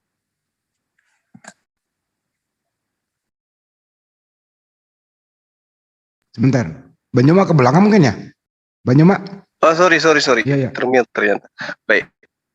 Jadi ketika sahabat saya bertanya tentang apakah kemudian iblis, malaikat itu sama. Jadi saya katakan begini. Pada awalnya iblis dan malaikat itu sama dalam hal pengabdian kepada Tuhan. Lalu kemudian ketika kita melihat di dalam Al-Quran, baik itu dalam surah Al-Baqarah ataupun di surah surah Al-Kahfi, ya, diterangkan begini. Bismillahirrahmanirrahim. Wa iz qulna lil malaikati isjudu li adama fasajadu illa iblis kana minal jin wa fasaka an amri rabbi afatattakhizuna wa zurriyatahu awliya'a min duni wa hum lakum adu bi'sal lizzalimina badala. Jadi Allah mengatakan begini kepada seluruh makhluk yang kemudian dikategorikan sebagai malaikat. Karena kenapa dikategorikan sebagai malaikat? Karena di situ belum ada pengingkaran dari makhluk-makhluknya. Belum ada pengingkaran terhadap perintahnya. Sujudlah kamu kepada Adam. Maka mereka pun bersujud kecuali iblis. Dia adalah golongan jin. Maka dia mendurhakai perintah Tuhannya. Pantaskah kamu menjadikan dia dan keturunannya sebagai pemimpin selain aku? Padahal mereka adalah musuhmu. Sangat buruklah iblis itu sebagai pengganti Tuhan bagi orang-orang yang zalim. Artinya bahwa ketika Allah menerangkan wa iz qulna lil malaikati isjudu li adama fasajadu illa iblis, itu perintahnya tertuju kepada iblis, tertuju juga kepada malaikat. Apa pembuktiannya? Boleh Anda lihat di dalam surah Al-A'raf ayat 12. Bismillahirrahmanirrahim. Qala ma mana'aka alla tasjuda is amartuh. Qala ana khairum min. Khalaqtani min nar wa khalaqtahu min tin. Wahai iblis, apa yang menghalangimu sehingga kamu tidak mau bersujud kepada Adam pada saat aku memerintahkanmu untuk bersujud kepadanya? Iblis menjawab, aku lebih baik dari mereka ya Allah. Engkau ciptakan aku dari api, sedangkan dia engkau ciptakan dari tanah. Nah ini berarti iblis dan malaikat itu berbeda. Namun kemudian seruannya Allah mengatakan wa isqulna lil malaikatis judu li adama. Artinya Allah memerintahkan kepada makhluk-makhluknya yang suci untuk sujud kepada Adam. Kenapa dikatakan suci? Karena di situ belum ada pengingkaran. Kira terjawab ya sahabat saya. Ketika ada perintah wa isqulna lil malaikatis judu li adama fasajadu. Lalu kemudian ada kata illa. Nah, kalau kita ingin memahami, di situ ada makna mufradat dalam ayat yang saya katakan tadi. Ya, yaitu kata illa, pengecualian yang digandengkan dengan kata iblis. Yang sebelumnya adalah kata malaikat. Nah, kalau kita melihat secara sekilas ya, nampak bahwa iblis itu adalah bagian daripada malaikat. Sekali lagi saya katakan sekilas. Kenapa? Karena itu yang saya terangkan tadi. Mereka masih dalam golongan makhluk yang suci. Belum ada pengingkaran. Iblis belum ingkar terhadap Allah. Nanti setelah diperintahkan sujud kepada manusia, Adam, yang menurut iblis, orang ini, makhluk ini lebih rendah dari saya. Kok saya harus sujud kepada dia? Nah, ini yang saya katakan, iblis masih bekerja kepada kita. Ketika ada perintah untuk sujud menyembah hanya kepada Allah, ingkar sebagian dari kita, malah sujudnya menyembah kepada manusia. Atas perintah, instruksi, ya yang saya katakan tadi. Ya, Roma 10 nomor 9. Nomor 10. Jika engkau berkata dengan mulutmu bahwa Yesus itu adalah Tuhan, dan apa yang kau katakan itu kau imani sepenuh hati, maka engkau akan diselamatkan. Gitu ya. Jadi ada penggantian posisi yang tadinya Tuhan yang benar, diganti dengan posisi Tuhan yang baru dilantik kemudian. Saya kira begitu, sahabat. Boleh enggak saya sedikit menyikapi apa yang saudara paparkan tadi? Boleh dong. Oke. Ketika saudara mengatakan bahwa hukum sunat itu bukan hukum Torah, saya katakan kalau Anda hidup di mayoritas Kristen itu sangat disayangkan. Kenapa Anda tidak memahami Bible? Roma 2 nomor 25. Sunat memang ada gunanya jikalau engkau mentaati hukum Torah. Tetapi jika engkau melanggar hukum Torah, maka sunatmu tidak ada lagi gunanya. Roma 2 nomor 25. Terus kemudian dikatakan begini. Di dalam Kisah Para Rasul 15 nomor 1. Jikalau kamu tidak disunat menurut adat istiadat yang diwariskan oleh Musa, kamu tidak dapat diselamatkan. Kisah Para Rasul 15 nomor 5. Orang-orang bukan Yahudi harus disunat dan diwajibkan untuk menuruti hukum Musa. Jadi ada kesimpang siuran kemudian yang harusnya mampu Anda pertanggungjawabkan. Lalu kemudian ketika sahabat saya mengatakan, sunat itu bukan hukum Torah, yang dibatalkan Yesus di atas tiang salib itu bukan yang ke-10, tapi yang 613. Tunggu dulu. Sekali lagi, saya katakan, Anda belum memahami Bible secara menyeluruh. Di dalam Efesus 2 nomor 15, tolong digarisbawahi. Yesus telah membatalkan hukum Taurat dengan segala perintah dan ketentuan yang ada di dalamnya. Saya ulang ya. Yesus telah membatalkan hukum Taurat dengan segala perintah, dan segala perintah dan ketentuan yang ada di dalamnya. Jadi kalau ada perintah jangan ada ilah lain, itu dibatalkan. Makanya saya mengatakan, summum bukmun umyum fahum la yarji'un. Al-Quran itu. Al-Baqarah ayat 18. Orang-orang Kristen itu tuli, bisu, buta. Coba, 1400 tahun silam loh itu diterangkan. Apa pembuktian bahwa saudara saya ini buta? Anda mengatakan yang dibatalkan adalah yang menjadi hukum syariat yang mengikat tentang peribadatan, tetapi tentang 10 hukum itu tidak dibatalkan. Itu Anda katakan barusan. Al-Quran mengatakan Anda buta. Kenapa dikatakan buta? Kitab Anda menerangkan itu.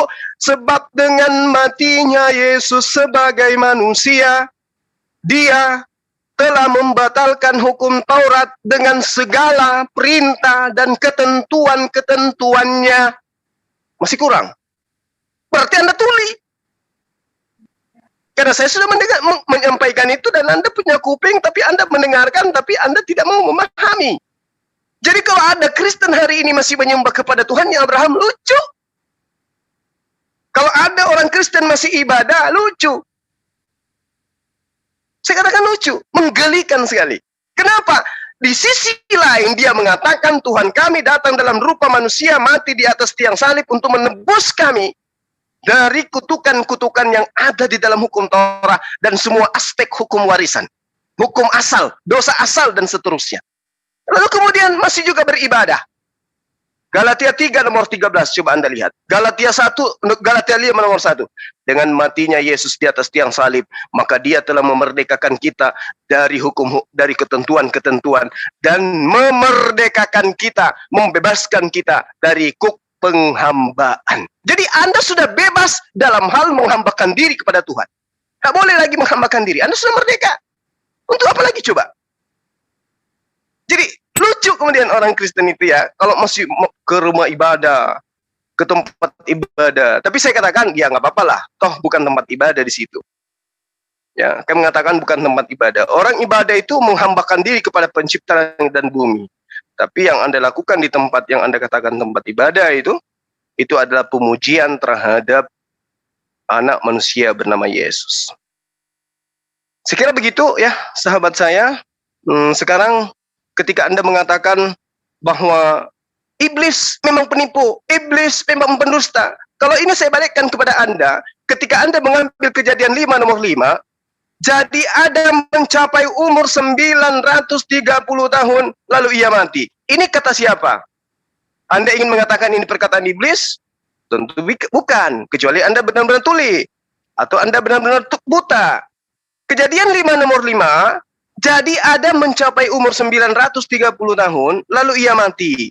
Lalu kalau kita melihat dalam Kejadian 2 nomor 17, tetapi pohon pengetahuan tentang yang baik dan yang buruk, jangan kau makan buahnya, sebab pada hari engkau memakannya, pastilah engkau mati. Apa yang terjadi sahabatku? Adam makan atau tidak? Makan. Apa yang dikatakan iblis? Jika engkau makan, engkau tidak mati, tapi engkau hidup. Nah sekarang pembuktian analisa sederhananya di lapangan, di TKP, ternyata menurut kitab yang Anda imani, di dalam Kejadian 5 yang Anda ambil nomor 5, Adam itu tidak mati, tetapi hidup 900 tahun lebih, hampir 1000 tahun. Nah sekarang yang bohong siapa? Iblis mengatakan engkau tidak mati. Tuhan mengatakan di kitab yang Anda ambil dari agama lain, engkau akan mati hari itu juga. Kejadian 2 nomor 17, jika engkau makan, maka engkau akan mati hari itu juga. Ternyata Anda menyajikan data Kejadian 5 nomor 5, ternyata Adam itu nggak mati, padahal dia makan loh. Kenapa dia nggak mati? Siapa yang pembohong di sini? Tuhan kah? Atau ada yang salah tulis dalam kitab ini? Kau makan hari ini kau mati. Ada makan atau tidak? Makan. Pembuktiannya gimana? Hidup dia, nggak mati hari itu juga. Malah hidup 930 tahun. Nah inilah yang saya katakan bahwa iblis itu masih bekerja. Silakan. Kalau tidak ada lagi, ya silakan. Giliran Banjumalang yang nanya kan tanya jawab. Oh ya, soalnya gini. Biar Ini ketika kita membahas tentang apa? Tadi judulnya kan tentang apa? Iblis ya. Iya. Bekerja di mana? Iblis itu bekerja di Islam atau di Kristen? Ya, iya. Maksud saya begini. Kita memang ketika dalam dialog tadi itu terlalu melebar jauh ya. Bagaimana kalau kita kerucutkan ini? Yang mana yang kita akan bahas supaya sebab memang kaitannya dengan iblis ini sih terlalu banyak. Apakah dia sebagai iblis di dalam penciptaan, kemudian iblis kalau saya lihat di dalam Yohanes itu dia sebagai pendusta, sebagai apa ya, di dalam sebagai seperti singa yang mengaum-ngaum di dalam Petrus ya. Nah kita kerucutkan dulu yang mana ini Pak? Boleh, supaya kita apa, soalnya tadi juga ketika saya bertanya tentang iblis jin, memang sudah ada jawaban tadi, tapi baru sedikit ya. Bahwa iblis itu adalah masuk golongan jin ya. Nah itu saya mau telusuri itu, kemudian Bapak, kalau boleh kita kerucutkan yang mana yang poinnya supaya terlalu melebar nanti ini. Iya. Jadi, ya. Kita ini aja tentang ketaatan terhadap perintah Tuhan. Iblis mengajak manusia untuk ingkar terhadap perintah Tuhan. Nah itu boleh kita lihat, boleh Anda ambil dari Quran, boleh Anda dari Bible Anda, silakan Perjanjian Lama, Perjanjian Baru. Itu tadi saya sudah mengarahkan di pengantar pembukaan saya tadi, bahwa iblis ketika menggoda Adam, mengajak Adam meninggalkan perintah Tuhan. Yesus menegakkan agar taat kepada perintah Tuhan. Musa juga demikian. Paulus justru mengajak untuk membantai dan meninggalkan perintah Tuhan. Sama dengan perintah iblis. Apa yang Tuhan perintahkan dikatakan salah oleh iblis. Apa yang diperintahkan oleh Tuhan dikatakan kutukan dan sengat maut oleh Paulus. Itu yang Anda tidak bantah. Bukan karena gini Pak, ada terlalu banyak sehingga kalau saya buat pertanyaan banyak sekali uraian-uraian pertanyaan itu Pak. Jadi saya mau uraikan satu sisi butuh waktu sekian. Jadi kalau saya mau urut terlalu banyak, makanya saya minta kalau boleh kita kerucutkan dulu. Ya udah kerucutkan satu, gini aja. Ya itulah. Ya ini aja. Saya lebih siapa? ya? Ini saya ambil alih dulu sejenak biar kerucutkan. Siapa yang terpengaruh oleh ajaran iblis sehingga tidak mengikuti ajaran Tuhan? Ya Bang Juma ya? Iya, betul. Ya lanjut itu aja. Nggak usah ragu Oke. dengan tema itu. Biar kita jelas gitu. Islam sesat, katakan Islam itu sesat. Begitu juga demikian sebaliknya. Silakan. Oke. Jadi saya mau menyanggat dulu mulai dari ini yang di dalam Kejadian nih.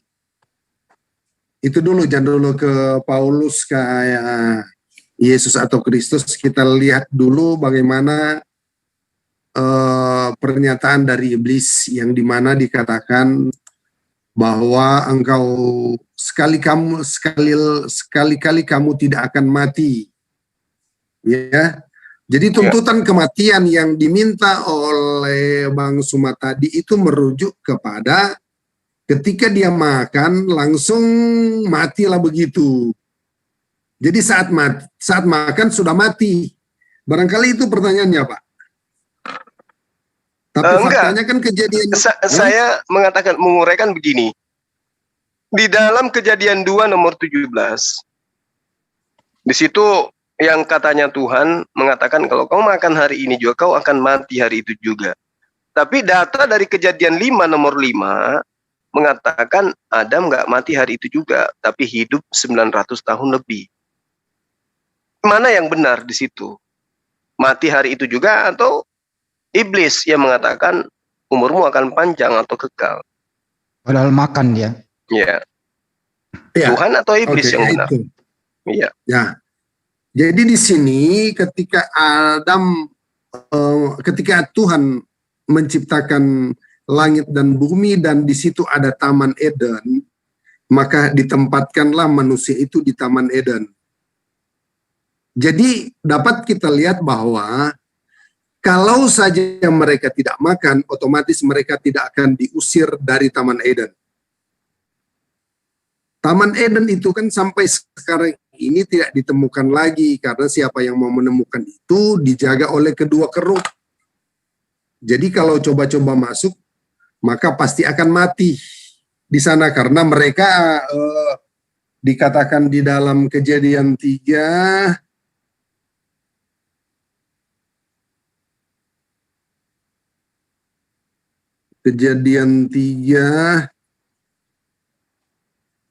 ayatnya yang ke-24 bisa dilihat sersin saya pasti baca ini. Ia menghalau manusia itu di sebelah timur Taman Eden, ditempatkannya beberapa kerub dengan pedang yang menyala-nyala dan menyambar-nyambar untuk menjaga jalan ke pohon kehidupan itu. Jadi jelas ya, untuk menemukan Taman Eden, di situ harus melewati ada kerub di situ. Nah, kerub itu memiliki pedang. Jadi kalau lewat di situ pasti ya dapat dikatakan Pak itu Jordan maaf biar nggak ke mana-mana udah malam. Pertanyaannya Bang Juma, Adam itu makan hidup atau mati Pak? Ini aja dijawab. Ya iya. Ya, ini makanya aja, langsung aja ke sana Pak. Nggak usah bawa kerub gitu loh. Lanjut Pak. Iya, karena mereka kalau mereka tidak makan mereka akan hidup terus Pak. Tidak akan mati, umurnya tidak lebih daripada 900 berapa tadi itu? 900 tahun. Kejadian 5 ayat 5. Kejadian 5 930 tahun lalu ia mati. Jadi itu jelas dia mati. Jadi kata kematian di situ mengandung arti bahwa yang pertama yang sudah saya katakan tadi. Bahkan kematian kalau saya membaca juga ayat ini tambah yang keempat itu. Mereka diusir dari Taman Eden itu. Itu kematian seperti itu. Jadi kalau misalnya dituntut supaya ketika mereka berumur, pasti mereka tidak memiliki anak dong. Nah gitu. Jadi itu arti kata kematian itu. Ya, barangkali mulai itu dulu tanggapan saya, silakan dilanjutin supaya nggak ngantuk atau gimana. Ini sudah jam 11. Oke, Pak Moderator, boleh kita pakai waktu nanti ini? Karena Bapak bilang tadi kan ini sudah larut, jadi karena melayani Bapak, jadi kita pakai batasan waktu saja. Itu masuk ke TikTok kita ini, Pak. Oke, saya tanggapi ya, Pak. Terkait Ya, Bang Handi, nggak apa-apa ya, Bang Handi ya? Sikat terus. Oke, terkait dengan apa yang saudara katakan bahwa Adam itu dicipta di Eden. Sebenarnya kalau kita merujuk kepada original teks, Eden itu alam Pak, itu ada. Eden itu alam, tempat hidup. Kemudian di dalam alam itu ada yang disebut taman. Ya. Jadi Tuhan membentuk taman di Eden, Gan, taman, di Eden. Sama ketika dikatakan taman di bumi. Berarti tamannya itu berada di alam semesta yang disebut bumi. Gan itu bahasa Ibrani, bahasa Ibrani, Eden pun penyebutan dalam bahasa Ibrani. Gan Eden artinya taman di Eden. Eden itu di mana? Anda mengatakan Eden itu di bumi. Salah di situ. Keliru.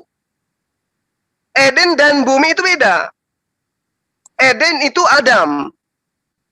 Gan Eden tidak dikatakan Gan bi Adam, tapi Gan bi Eden. Itu harus dicatat itu, supaya nggak keliru berkepanjangan secara turun-temurun dan menjadi budaya. Nah, lalu kemudian yang kedua, ketika sahabat saya mengatakan di situ dijaga kerub, semakin nyata bahwa Eden itu bukan di bumi. Karena kerub itu, kalau Anda jeli melihat kitab yang Anda gunakan, kitabnya Bani Israel, di dalam Kejadian 3 nomor 24 itu, di situ kerub itu adalah makhluk bersayap yang kemudian untuk menjaga Firdaus. Dan juga dijadikan sebagai tahta oleh Tuhan di dalam 1 Samuel 4 nomor 4 dan Keluaran 25 nomor 22. Dan juga kerub ini dikatakan sebagai makhluk tunggangan, kendaraan Tuhan. Di dalam Yehezkiel 9 nomor 3, Yehezkiel 10 nomor 1. Jadi bukan di bumi kerub itu. Salah. Sehingga ketika dalam Kejadian 1 nomor 26, baiklah kita menciptakan manusia serupa dengan gambar kita, ya, untuk mengisi bumi, kan gitu. Artinya tadinya diciptakan di sebuah alam, lalu kemudian ketika prosesnya sudah terjadi sesuai dengan kronologis yang diceritakan oleh Tuhan, yang diinginkan oleh Tuhan, barulah kemudian manusia yang menjadi pemimpin ini ditempatkan pada habitat yang sesungguhnya. Baiklah kita menciptakan manusia. Ini belum diciptakan, sudah dirancang untuk mengisi bumi. Tapi pada saat dia dicipta, itu diciptakan di sebuah alam yang bukan alam tempat peruntukannya. Tolong dipahami itu dengan baik. Jadi, bukan Adam itu dicipta di bumi ini, tidak. Dia dicipta di sebuah taman, di alam yang disebut Eden. Kalau di Islam, Jannatun Aden. Surga Aden. Jannah. Taman di Eden. Nah, jadi keliru. Kalaupun ada penyebutan, ada sungai Efrat dan seterusnya, kita harus memahami bahwa surga itu lebih dulu dicipta dengan sungai-sungai yang ada di dalamnya dibandingkan Bible yang muncul kemudian Perjanjian Lama. Karena adanya kesamaan, disebutlah sungai Efrat, disebutlah sungai Pison dan seterusnya, sehingga dikatakan, oh itu adanya di Irak. Nah, ini nggak bisa dijadikan sebagai acuan. Jadi sekali lagi saya katakan, kalau kita saudara berbicara mengenai kerub itu makhluk surga. Dia adanya di Firdaus, Paradiso dalam bahasa Yunani. Nah, ya, supaya dipahami itu. Jadi kita tidak keliru di dalam mendudukkan sebuah pemberitaan. Adam itu dicipta di surga, ya, dicipta di Aden, lalu kemudian peruntukannya untuk di bumi. Nah, ketika sahabat saya mengatakan Adam tidak akan pergi ke bumi kalau dia itu tidak memakan buah kehidupan. Buah apa itu dalam konsep agama? Buah baik dan buruk. Yang itu ya. Nah, sekarang kalau Adam tidak makan buah itu, kalau kita melihat analisanya di dalam Kejadian, kitab Kejadian maksud saya, maka Adam tidak akan tahu baik dan buruk. Artinya dia adalah makhluk yang sudah secara fisik disempurnakan oleh Tuhan, ada kelamin. Artinya dia diperuntukkan untuk beranak cucu. Diciptakan lagi seorang wanita di sampingnya, ada kelamin. Kalau dia tidak tahu baik dan buruk, maka Adam dan Hawa akan hidup laksana kambing. Beranak cucu dia. Tapi tidak mengetahui baik dan buruk. Kalau dia beranak cucu, berarti kita akan ikut dengan kondisi yang sama. Berarti kita dengan binatang, dengan hewan tidak ada bedanya. Kita tetap bersenggama karena kita disertakan oleh kelamin, tapi kita tidak diberi pengetahuan tentang baik dan buruk. Maka yang ada kemudian terjadi adalah persenggamahan di tengah jalan, tidur di tengah jalan, makan rumput, makan ini dan itu. Tidak beradab. Nah ini yang kemudian pola yang dilakukan oleh Adam, karena dia memakan buah pengetahuan, dia mengetahui segala aspek kebenaran baik dan buruk, lalu kemudian dianggap itu sebagai kutukan di ajaran Kristen.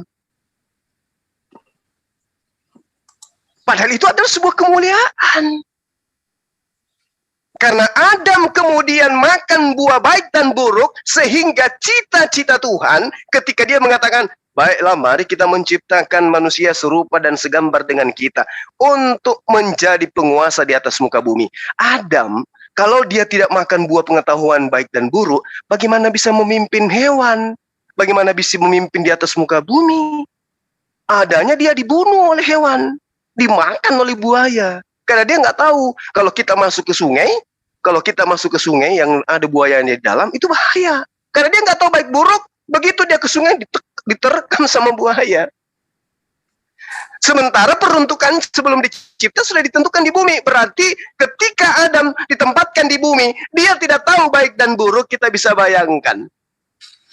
Nggak ada rumah sekolah, nggak ada kendaraan, nggak ada HP, nggak ada laptop, nggak ada internet. Hidup kayak mana kita ini? Kayak bembe. Kayak asu kita, celeng, wedus. Saya kira begitu, sahabat. Oke ya. Mungkin, ya. Ya, saya mau tanggapi dulu tentang asal-usul tentang keberadaan Taman Eden itu. Berawal dari sana ya. Baru tentang manusia itu diciptakan di bumi, tapi menurut Bapak bahwa itu di sorga. Itu dibantah oleh Alkitab, sementara Bapak menuduh bahwa Alkitab menjelaskan bahwa manusia itu diciptakan di sorga. Saya minta data di dalam ayat Alkitab saya, di mana Bapak menyatakan bahwa Adam itu diciptakan di bumi. Kemudian tentang Taman Eden itu tunjukkan ayat-ayat di dalam Alkitab untuk menguatkan argumen atau tuduhan Bapak terhadap apa yang di dalam Alkitab itu, bahwa apa yang Bapak katakan itu benar. Yang di dalam ayat ini mengatakan bahwa manusia itu diciptakan di dalam Alkitab ini menyatakan bahwa mereka itu diciptakan pada hari yang ke-6 di bumi, bukan di sorga, untuk menguasai ciptaan yang hari pertama, kedua, ketiga, keempat, kelima, dan keenam. Jadi pertanyaan saya minta ayat di dalam proses penciptaan ini menyatakan bahwa Adam itu diciptakan di sorga. Itu dulu Pak, baru menuju kepada Taman Eden. Jangan, saya ada banyak ini pertanyaan Bapak, tapi saya mau fokus dulu tentang Adam ini menurut Alkitab, bahwa Adam ini diciptakan di sorga. Tunjukkan kepada saya. Silakan Pak, supaya argumen Anda kuat Pak. Silakan. Oke, baik. Ya. Ya, jadi nanti juga akan saya balik bertanya kepada Anda dengan pertanyaan yang sama. Tunjukkan kalau Eden itu di bumi, ya kan? Nah, Iya, oke. Saya akan. Ya, siap. Tapi jangan terlalu lama, jangan membuat sebuah sebuah narasi begini, menjelaskan begini. Kan saya minta ada data ayat, gitu Pak. Oke, baik. Jadi gini, kalau kita melihat tentang penciptaan Adam, kan sudah jelas dikatakan dia dicipta di Gan Eden. Kan gitu ya? Coba Anda lihat dalam Kejadian 2 nomor 8. Selanjutnya Tuhan Kejadian 2:8 di situ ternyata Pak bukan di Eden Adam diciptakan Pak. terus di mana Dan? Sabar-sabar ya gitu. Iya, Dibuka aja dulu Pak, dibaca Pak, dibuka dulu aja. ini nih. Kejadian 2 Kejadian 2 nomor 8. Nomor 8. ini sersin saya. Ya, apa yang dikatakan di situ menurut apa yang Anda tunjukkan? Bapak lihat sersin saya. Coba lihat di sersin saya, Pak. Bang Handi tolong dibacakan Bang, saya pakai HP kecil ini. Oh, saya perbesar. Sudah lihat? Oh, usah, nanti saya bacain Pak. Tenang, tenang. Sudah kelihatan, Pak? Bisa. Pak Ustadz. Saya bacain ya. Ya, oke. Ustadz Suma. Sudah kelihatan. Oke. Kelihatan. Ya, saya baca ya. Silakan. Selanjutnya, Tuhan Allah membuat taman di Eden di sebelah timur. Di situ ditempatkan manusia yang dibentuknya. Mana sorga di situ, Pak? Bapak, sorga itu bukan bahasa Bible. Itu bukan bahasa Ibrani, Pak. Bukan juga bahasa Yunani. Itu bahasa Sanskerta yang kemudian menjadi bahasa Indonesia. Sekarang ketika Anda mengatakan sorga, di dalam kitab Anda dalam bahasa Yunani, langit pun dikatakan sorga. Nah sekarang ini bahasa Indonesia loh Pak. Tuhan membuat taman. Di mana taman itu dibuat Pak? Di Eden atau di bumi? Di Eden. Nah, di Eden. Ayo. Iya, taman di Eden. Eden itu di mana? Di sebelah timur, disitulah ditempatkannya manusia. Ya. Iya, Eden. Timur. Jadi gini, ada timur. taman di Eden. Eden Ya, itu apakah sebuah desa, apakah sebuah kecamatan, atau kabupaten, atau sebuah negara, atau sebuah pulau? Eden itu menyatakan sebuah, ya entahlah dapat dikata itu sebuah, namanya taman ya. Taman yang ada di Eden. Jadi di situ ada sebuah wilayah, kemudian Allah membuat sebuah taman di Eden. Nah gini Pak, prosesnya begini. Bukan proses Pak, ditanya Banjum Pak. Eden itu di bumi. Kalau di bumi daerah mana, kabupaten mana, provinsi mana, negara mana gitu loh. Ya, oke. Jadi gini Pak. Ya. Di situ dikatakan di sebelah timur Pak. Kalau iya, apa nama daerahnya? Ya. Di Israel kah, di Yunani kah, gitu loh. Ya, tuh kan di sini Bapak tadi mengatakan bahwa di sorga kan. Nah, saya kan minta tadi ayat. Bapak merujuk kepada Eden. Eden itu seolah-olah ada di sorga. Secara tidak langsung itu pertanyaan jawaban Bapak. Ya kalau Pak Jordan membantah Eden bukan di surga, Eden di mana? Di bumi. Nah, tunggu. Ini ya kan di bumi mana, di mana gitu loh. Tadi. Susah amat. Ya, tunggu. Aduh. Ikuti alur tadi kan. Saya mengikuti. Kan dia Pak Ustadz Sumam katakan bahwa menurut Bible, Alkitab, bahwa manusia itu diciptakan di sorga. Tunjukkan ayatnya. Nah, dia merujuk kepada Kejadian 2 ayat 8. Ya ini dia. Di situ, nah berarti pertanyaan saya tentang sorga itu merujuk ke Eden, betul tidak? Masih nanya lagi, udah dibaca. Iya, nah ini kan sebagai sebuah kepastian saja. Betul tidak? Ini apanya gimana? Gimana bahasa Indonesianya yang bagus ya? Loh. Coba. Gini saya bertanya begini. Kan tadi dikatakan uraian dari Pak Ustadz Suma bahwa manusia itu diciptakan di sorga. Nah, saya bertanya, tunjukkan ayat di dalam Bible menyatakan bahwa manusia itu diciptakan di sorga. Sorga itu bahasa Sanskerta, Pak. Bahasa Sanskerta. Iya. Oh, yang mengandung arti Eden. Menurut Bapak. Nah sekarang kalau Ibrani surganya apa? Bahasa Ibrani surga? Kalau di dalam penciptaan Pak tidak ada kata sorga itu, tetapi langit. Sabar Pak. Di dalam kejadian di sini tidak menyatakan itu sorga di mana, tapi itu mewakili kata langit di sana Pak. Namun kan saya ingin bertanya kepada Bapak, tunjukkan sorga. Namun Bapak katakan itu menuju kepada Eden. Karena Bapak minta Kejadian 2 ayat 8 ini diserskin. Betul tidak? Iya betul. Taman di Eden. Oke. Ya, jadi menurut Bapak di sini Eden adalah sorga ya? Iya. Iya ini yang saya mau katakan. Pak, di sorga Bapak itu ada ke sebelah timur. Jangan nanya ke sana dulu Pak, ini kelarin dulu ini. Nggak, tunggu dulu ini jelas. Kan saya ingin menelusuri kata sorga di sini. Ini pertanyaan saya karena menurut Ustadz Suma bahwa manusia itu diciptakan di sorga. Saya bantah. Ya ini ayatnya kan gini lanjut Pak, ini kelamaan gini aja. Ya, kalau Pak Jordan bantah ini Eden. Pertanyaan saya gimana ini? Sebentar lu dengerin dulu Pak. Kalau Pak Jordan bantah ini bukan Eden, bukan di surga. Eden ini di mana? Di bumi Pak. Ya di bumi, daerah mana buminya? Inilah, nah kita boleh lihat di dalam ayat selanjutnya Pak. Ya di mana buminya, daerah mana gitu loh. Sabar dulu. Nanti Pak Juma menjawab gitu loh. Sebentar ini ada uraian Pak. Ya. Nah, Eden itu memiliki sisi ya.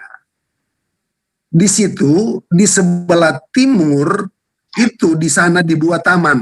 Ada taman yang ada di Eden di sebelah timur. Nah, tunggu kita lihat di sini. Disitulah ditempatkannya manusia yang dibentuknya. Jadi di sini Pak, manusia lebih dulu diciptakan dari taman yang ada di Eden itu. Jadi ada sebuah taman di Eden, kemudian ditempatkanlah Allah untuk didiami oleh manusia. Boleh paham itu? Ya di mana Pak itu taman Eden di mana?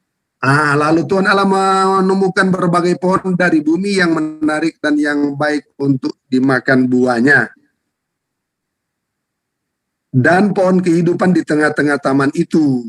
Ya, serta pohon itu pengetahuan tentang baik yang jawab sendiri dia Banyuma. Nah, di sini ada satu sungai yang mengalir di Eden, dari Eden. Nah, itu nanti jadinya ke dunia karena ada Efrat dan Tigris. Ya jelas, karena di sini kan Pak berbeda Pak antara Al-Quran dengan Alkitab. Kalau Al-Quran dia sepotong-potong kemudian pindah di ayat yang lain menerangkan ini. Tapi alur ini Pak di dalam Kejadian ini menceritakan itu secara sistematis. Oke, nggak masalah. Nah, terus apa lagi? Jadi di situ ada suatu sungai yang mengalir dari Eden untuk membasahi taman itu. Kan ditanya ini tempatnya di mana? Terbagi menjadi 4 cabang. Yang pertama ini ada ini nama-nama sungai itu yang ada di Taman Eden itu Pak. Ya, nah, karena Taman Eden itu sudah dijaga, sudah disembunyikan oleh Tuhan dengan kedua kerup ini, maka tinggallah yang kelihatan di Taman Efrat dan Tigris sekarang itu Pak. Duluan mana? Lain. Kitab ini menulis surat nama sungai ini dengan apa yang ada di Taman Eden? Kira-kira menurut Anda? Di sini kan di situ sudah jelas bahwa yang pertama ya Allah menciptakan langit dan bumi ya. Nah, di bumi ini Allah membentuk manusia itu di dalam penciptaan. Ya, maksud saya gini loh Pak, sungai yang terbentang di India itu, ya siapa yang menamai sungai itu dengan sebutan nama sungai yang ada di dalam Kejadian 2 ini? Nah, Allah sudah membuat sungai itu kemudian. Ya, siapa? Ya, betul. Lalu siapa yang menamai sungai itu bernama Sungai Efrat? Tuhan di sini, Tuhan yang mengatakan di dalam cerita ini, di situ ada 4 sungai, Pak. Iya, betul. Ya, kalau Anda melihat di India sampai ke Irak itu ada berapa sungai? Cuma 4. Enggak Pak, ini berbicara kan banyak sungai Pak di situ. Apa susahnya? Apa susahnya orang menamai sungai yang ada itu dengan sungai Efrat? Misalnya di Indonesia kita mau menamai sungai dengan sungai Efrat. Apakah kemudian kita katakan bahwa Adam dicipta di situ? Adakah di orang India sana di daerah Efrat dan apa itu yang berani memberikan data bahwa nama itu cuma pemberian manusia di abad sekian? Begitupun demikian pertanyaannya, Pak. Adakah Tuhan Itu. menamai sungai di India itu dengan sebutan itu? Nah, memang sudah dari penciptaan itu namanya sudah ada. Waduh. Jadi misalnya Ya, Sungai ini Nil sudah itu memang dinamakan. sudah namanya Sungai Nil. Dari sejak diciptakan Sungai Nil bukan itu. Sungai Nil lain.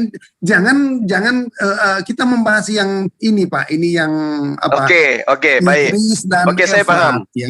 Saya paham. Gini, supaya kita tidak mengalami kebuntuan dalam dialog. Sekarang ketika Anda membaca nomor 9 dari Kejadian 2, Tuhan menumbuhkan berbagai macam pohon dari bumi yang menarik dan yang baik untuk dimakan buahnya.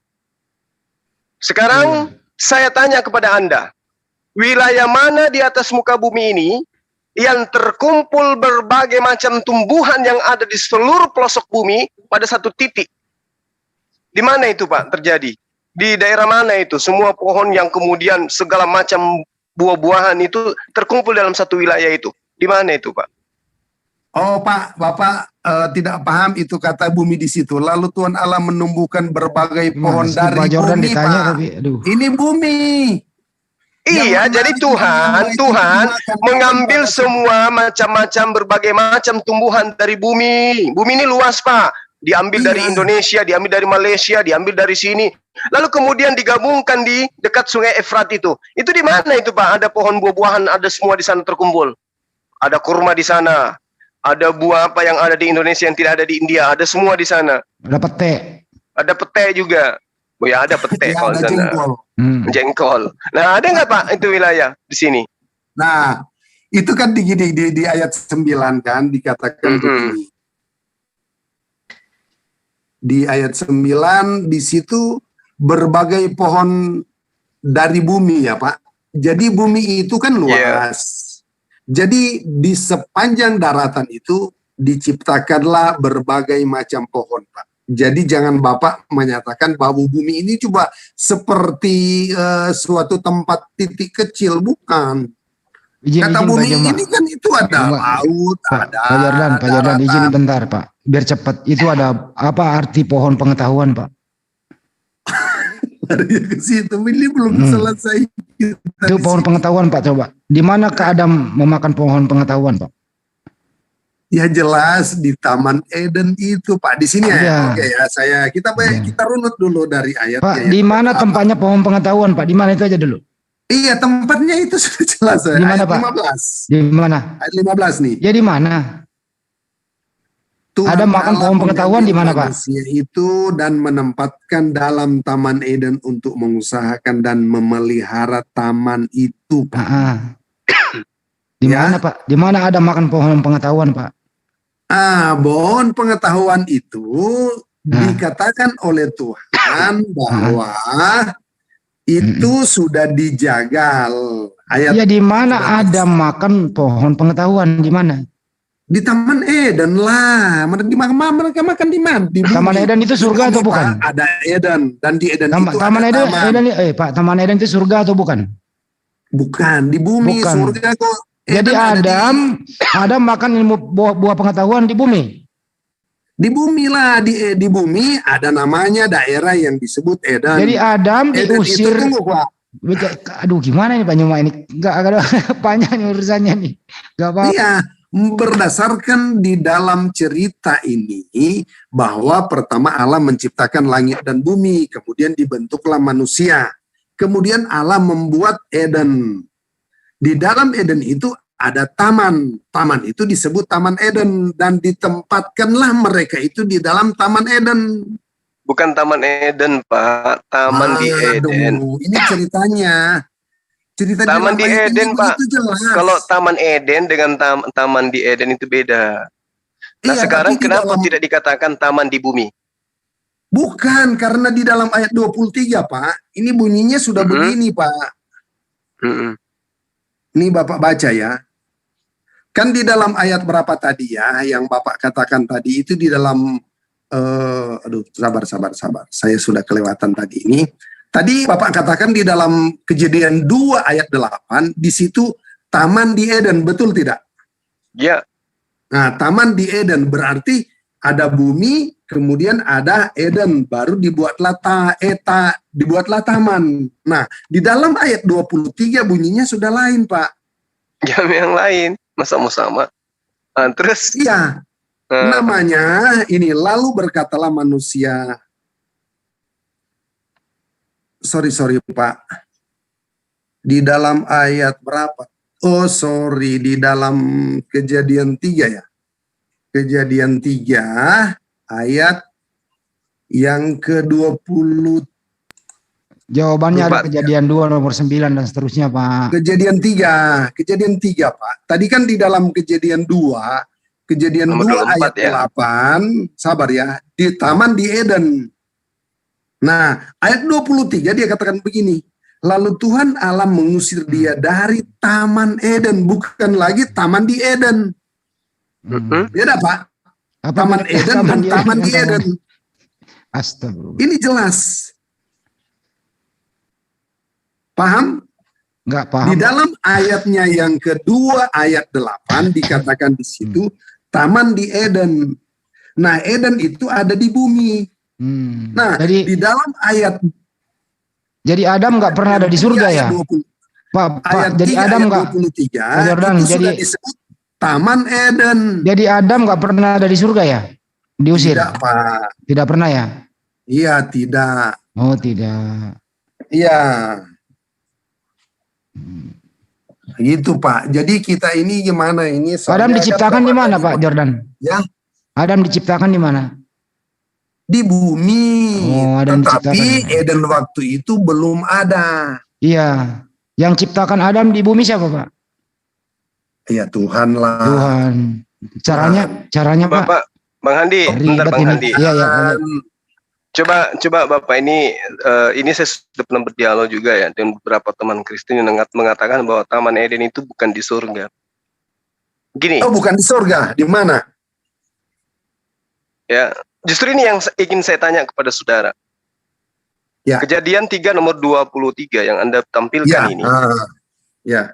Tuhan Allah mengusir Adam dari Taman Eden. Ya. Ya, tak? Ya. Supaya Adam mengusahakan tanah dari mana dia diambil. Tanah di sini apa itu, Pak?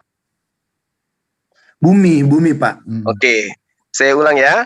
Lalu Tuhan Allah mengusir Adam dari Taman Eden supaya Adam mengusahakan tanah dari bumi di mana dia diambil. Betul? Betul, Pak. Nah, berarti Eden dan bumi itu beda. Betul. Loh, ketawa, Pak. Dia diusir kan dari Eden? Iya, diusir. Menuju kemana, Pak?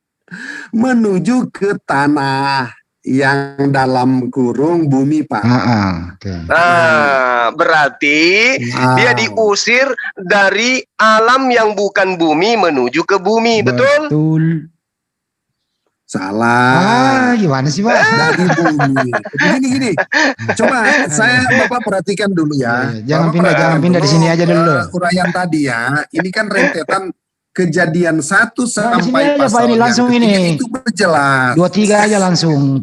Mudah-mudah dimengerti. Wah, nggak bisa. Itu kan mesti ada awal dan sebab. Kalau kita cuma melihat tentang sebab. Ini Adam ini dicipta dari tanah, betul? Adam dicipta dari tanah, betul? Di bumi. Ya. Tetapi tanah diambil dari mana? Bukan, Pak, dikatakan. Enggak. Adam itu dicipta dari tanah yang diambil dari mana? Bukan diambil, Pak. Di situ di dalam ayatnya yang keberapa ya? Kedua. Kejadian 2, lihat Kejadian 2 loh. Di sini Bapak baca Kejadian 2 ayat 5.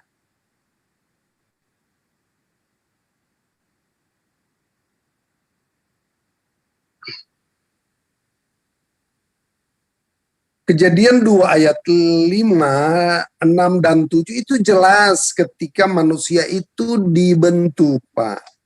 Ayat 6 sampai ayat 7 ya. Lihat sersin saya, Pak. Ya baca aja Pak, terus sampai 9, baca terus.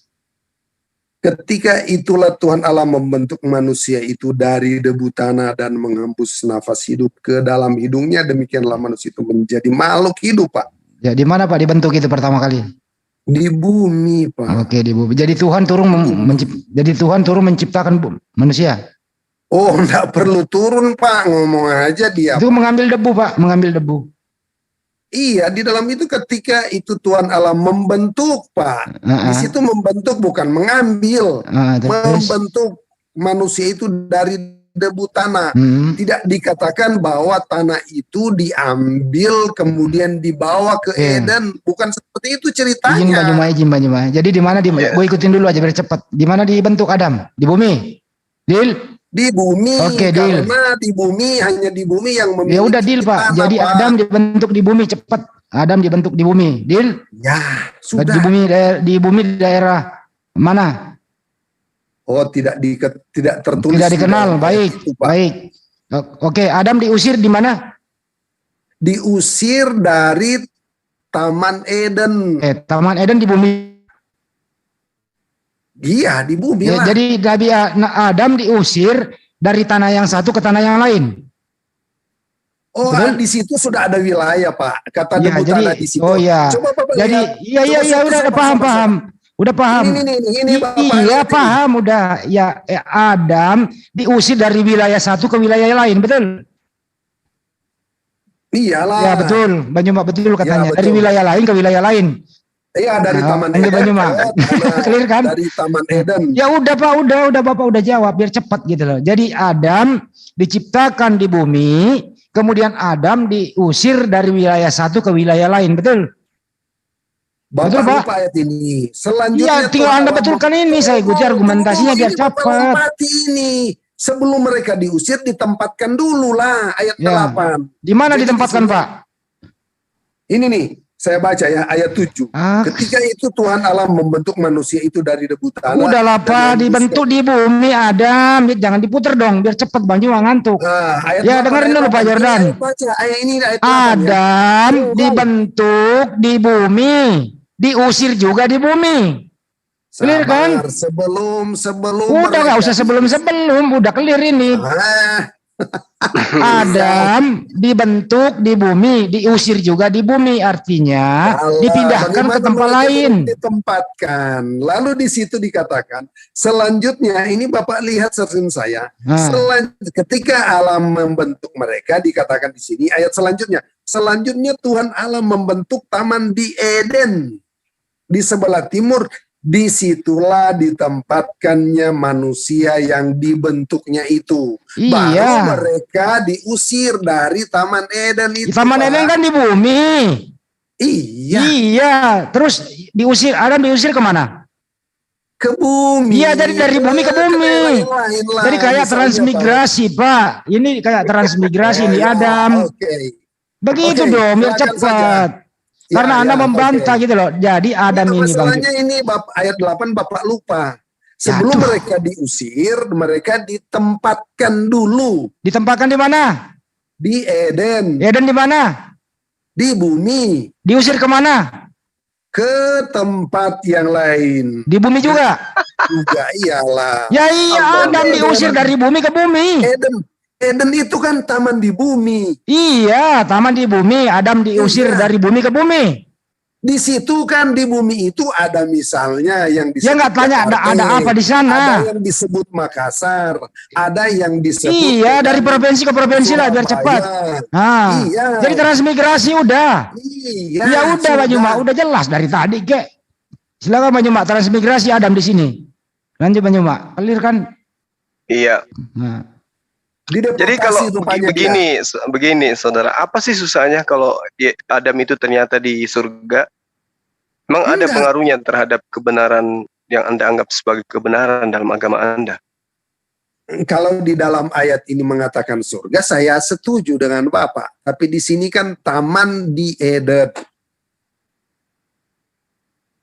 Kalau Terus? misalnya dikatakan di dalam ayatnya yang ke-8, selanjutnya Tuhan Allah membuat taman di sorga. Apakah di sorga ada taman? Nah sekarang kalau makanya, itu di sorga, makanya apakah sorga itu memiliki arah Gini. mata angin, ada timur, barat, utara, dan selatan? Begini kawan, orang-orang Yahudi itu tidak memahami adanya konsep surga. Ya, itu hanya ada di Islam dan Kristen. Itu yang perlu Anda pahami. Ya, kalau orang Yahudi itu mengenalnya dengan Yerusalem baru atau langit, kehidupan di langit atau kehidupan di atas. Konsep surga itu hanya ada di Indonesia ini. Jadi perlu Anda pahami, ketika dikatakan kemudian Adam itu dicipta di Gan Eden, itu bukan di bumi itu, tapi di sebuah alam yang kemudian di sanalah Adam diusir kemudian ke bumi.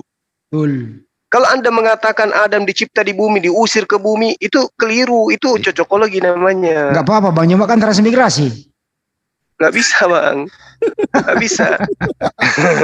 Nggak bisa. Karena unsur penciptaan Adam itu berasal dari debu tanah yang berasal dari bumi. Kesanalah kemudian Adam itu dikembalikan setelah diusir dari Gan Eden, dari taman yang ada di Eden. Makanya kenapa tidak dikatakan taman di bumi? Lalu kemudian Anda mengatakan, oh tidak, lihat di dalam Kejadian dan di ayat selanjutnya dikatakan bahwa taman Eden. Betul. Karena tadi sudah dijelaskan taman di Eden, berarti dengan mengatakan taman di Eden sama halnya mengatakan taman Eden.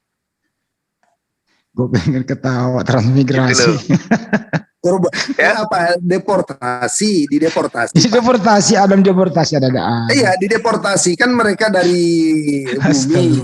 Kemudian Allah membuat taman di Eden. Rupanya di bumi itu sudah ada namanya Eden, dan di Eden itu dibuatlah sebuah taman. Tetap nggak mau, Bang Nyoba. Udah ikuti aja transmigrasi ini ada, udah. Ketika mereka melakukan pelanggaran, maka mereka dideportasi karena visa tinggal mereka sudah tidak berlaku, Pak, di Visanya sana. habis. Iya, paspornya habis, masa berlakunya deportasi. Nauzubillah min dzalik. Ya, saya kira begitu ya. Kita tidak usah berkutik di situ. Pak, di bumi itu, Pak, ternyata di sana, Pak, sudah ada yang disebut Taman Eden, dan di dalam ayatnya yang ke-11, Pak, di situ juga ada taman yang lain, Pak. Ayatnya yang ke-11. Pak Yordan, ada beberapa praktisi Kristen mau meneliti ini, Pak. Sampai detik ini belum ada ya orang meneliti ketemu Taman Eden itu di bumi, nggak ada, belum ada, Pak. Iya, betul. Iya, ada, karena Pak. memang di dalam Kejadian ini, Pak, tidak akan ditemukan. Ya Karena berarti nggak ada di bumi dong kalau nggak ditemu. Iya, memang dijaga. Kalau Bapak boleh mau mencari dan menemukan, kalau sudah ditemukan. Apanya yang dijaga, Pak? Apanya yang dijaga? Itu pintu taman ke situ, Pak. Pintunya. Tapi sungainya ada. Sungainya Katanya ada sungainya itu 4. dipagar, Pak. Dipagar itu, dan dia memiliki pintu. Ada Tigris sama Efrat itu, Pak. Iya, sungainya ada kok. Ada. Masih ada kan 4 sungai. Cuma tapi, yang 2. Ya, tamannya mana? Kan dikatakan di situ di taman itu ada 4 sungai, Pak. Iya, tinggal 2 karena 2. Terus mana Edennya di situ? Di mana di antara wilayah sungai itu ada kemudian pepohonan, buah-buahan semuanya terkumpul di sana dari penjuru bumi. Ada nggak? Nggak ada. Adalah di sana, bahkan itu ada 2 pohon, itu masih ada itu 2 pohon kehidup. Pohon kehidup sama 2 pohon kehidupan. Pohon ara yang dikutuk Yesus gitu. Merica, ketum jahe, ada semua di India. Kemana nih? Si pulus sih ya sekolah betul. Jadi di sana, Pak, di taman itu, Taman Eden itu masih ada pohon yang lain daripada yang lain, yaitu buah pengetahuan, pohon pengetahuan baik dan yang jahat itu, sama pohon kehidupan di sana. Di mana, Pak, sekarang? Masih ada 2 pohon. Di mana, Pak, posisinya, Pak? Nah, itu dijaga, Pak. Ya di mana dijaga, siapa di mana? Ada di sana baru dijaga. Ada di sana baru dia dijaga. tahu? Tempat dari lain mana, nggak Bang? tahu. Kalau manusia itu Siapa yang jaga? Udahlah Pak Jordan, udah tadi sih udah dijawab, nggak apa-apa lah ya, bahwa Adam ini dideportasi dari misalnya dari negara A dideportasi ke negara B. Itu ya ya, Pak ya? ya kalau transmigrasi itu cuma dari provinsi ke provinsi, Pak. Ya ini dari negara satu ke negara lain. Ini memang dari deportasi Eden ke itu dari bumi negara gitu lain ke loh. negara lain. Siapa Bang Juma? Tapi kalau Ini dari dari Eden ke bumi ya saya nggak tahu jadi dari istilahnya apa. misalnya dari Israel Mesir. dideportasi ke mana nih? Ke Kamboja apa ke Ethiopia? Iya, deportasi kan antar negara. Iya, dari Provinsi Israel ke Itu Kamboja. sama. transmigrasi. Bang Handi, Tetapi kalau yang apa ini? Kesel lagi tahu ya. itu sama halnya Yang lain dikatakan, itu sama halnya dikatakan saudara Jordan itu diusir dari Makassar ke Indonesia Ya iya. atau diusir dari Indonesia Boleh, boleh. ke Seperti Makassar. itu memang betul-betul. Karena kan ini luas. dapat Kemudian Toret. Diusir dari Gan Eden ke bumi sama halnya diusir dari Makassar ke Indonesia. Ya sama aja lah Bang. Ya, Gak di wilayah rasional bumi kan itu. ini Eden wilayahnya itu. Pak. Kecuali dikatakan diusir dari planet Mars ke bumi ya itu baru benar. Ini kalau dari Makassar ke Indonesia nggak nyambung tuh. Dari tanah. Jadi Gan Ya. Eden dan bumi itu beda. Barusan saya Ya, saya ini kira malam- cukup Bang, kita sudahi ini udah jam berapa sih ini Bang Andi gitu tutup Iya, Bang Andi. iya. Oke deh, ya betul. Tapi lucu nih Oke, Pak Jordan. Saya closing baru. saya ini Pak. Iya silakan Saya Pak langsung Jordan. closing aja. Iya silakan. Saya cuma mohon maaf kalaupun ada kata-kata yang Iya, terlalu nggak apa-apa. kasar, yang terlalu menyakitkan. Saya mohon maaf ya. Iya enggak nah. Ya, Dan sama-sama Bang. Saya juga minta semoga maaf. lewat diskusi ini di dalam Zoom ini diberkati juga, termasuk Zoom ini dan seluruh peserta yang aktif di sini diberkati oleh Tuhan. Amin. Assalamualaikum, Shalom, Tuhan Yesus memberkati. Saya mohon undur diri. Waalaikumsalam. Bang Juma lagi dong closing statement Bang Juma. Ya, saya sedikit ya. Pada intinya tujuan daripada dialog ini adalah memberikan edukasi terhadap dua umat ya, Islam dan juga Kristen, bahwa kami umat Islam itu selalu menjunjung tinggi ajakan kepada siapapun termasuk kepada saudara Kristen untuk kembali menjadi pengikut setia Yesus dengan jalan menjalankan perintah-perintah Tuhan yang datang kepada Bani Israel dan mendudukkan Yesus sebagai utusan Tuhan. Nah, ini adalah sebuah ajakan yang sangat mulia di mana kami tidak meminta Anda untuk menjadikan Rasulullah Muhammad SAW sebagai nabi yang harus Anda imani, tapi kami hanya mengajak saudara-saudara untuk mendudukkan Yesus itu sebagai Tuhan. Dengan kata lain, ketika iman Anda sudah mendudukkan Yesus itu menjadi utusan Tuhan, maka itu artinya Anda selangkah menuju hidayah. Demikian sahabat-sahabat sekalian, terima kasih atas perhatiannya. Mohon maaf atas kata-kata saya, bila mana ada kata-kata yang menyakitkan hati atau berlebihan, itu semua murni dari saya dan tujuannya untuk memberikan sesuatu yang menurut saya menjadi benteng akidah terhadap kita umat Islam. Salam satu Tuhan. Assalamualaikum warahmatullahi wabarakatuh. Waalaikumsalam warahmatullahi wabarakatuh. Demikianlah tadi ya teman-teman, berakhir dengan ada sedikit insiden tapi agak sedikit menghibur kita supaya nggak ngantuk ya. Menurut Bang Juma itu bahwa Taman Eden itu yang ada di surga, Adam diusir dari sana, turun ke bumi untuk beranak cucu. Kita lah cucunya sekarang ini, cucu Adam itu. Tapi menurut Pak Jordan, Adam itu dibentuk di bumi, kemudian dideportasi dari satu negara ke negara lain. Entah dari negara mana ke negara mana. Mudah-mudahan Pak Jordan nanti bisa menemukan negara mana gitu. Dan apa sebabnya dia dideportasi. Gitu ya Pak Jordan ya. Next kita diskusi ini sebenarnya sangat menarik gitu ya. Mudah-mudahan dapat referensi dan menemukan di mana kira-kira Taman Eden itu sekarang berada. Dan buah-buah apa yang lengkap di sana gitu. Sebagaimana tuntunan daripada data yang Anda bawa. Terima kasih Pak Jordan, makasih Bang Juma. Kita sudahi dulu. Ya, Bang. Terima kasih atas atensinya semua. Jangan lupa stay tune tetap di channel Anda masing-masing. Wabillahi taufiq wal hidayah. Assalamualaikum warahmatullahi wabarakatuh. Sampai jumpa. Terhibur kita terakhir. Bentar tutup dulu semua. Balik dulu Terjadi masalah. kiri.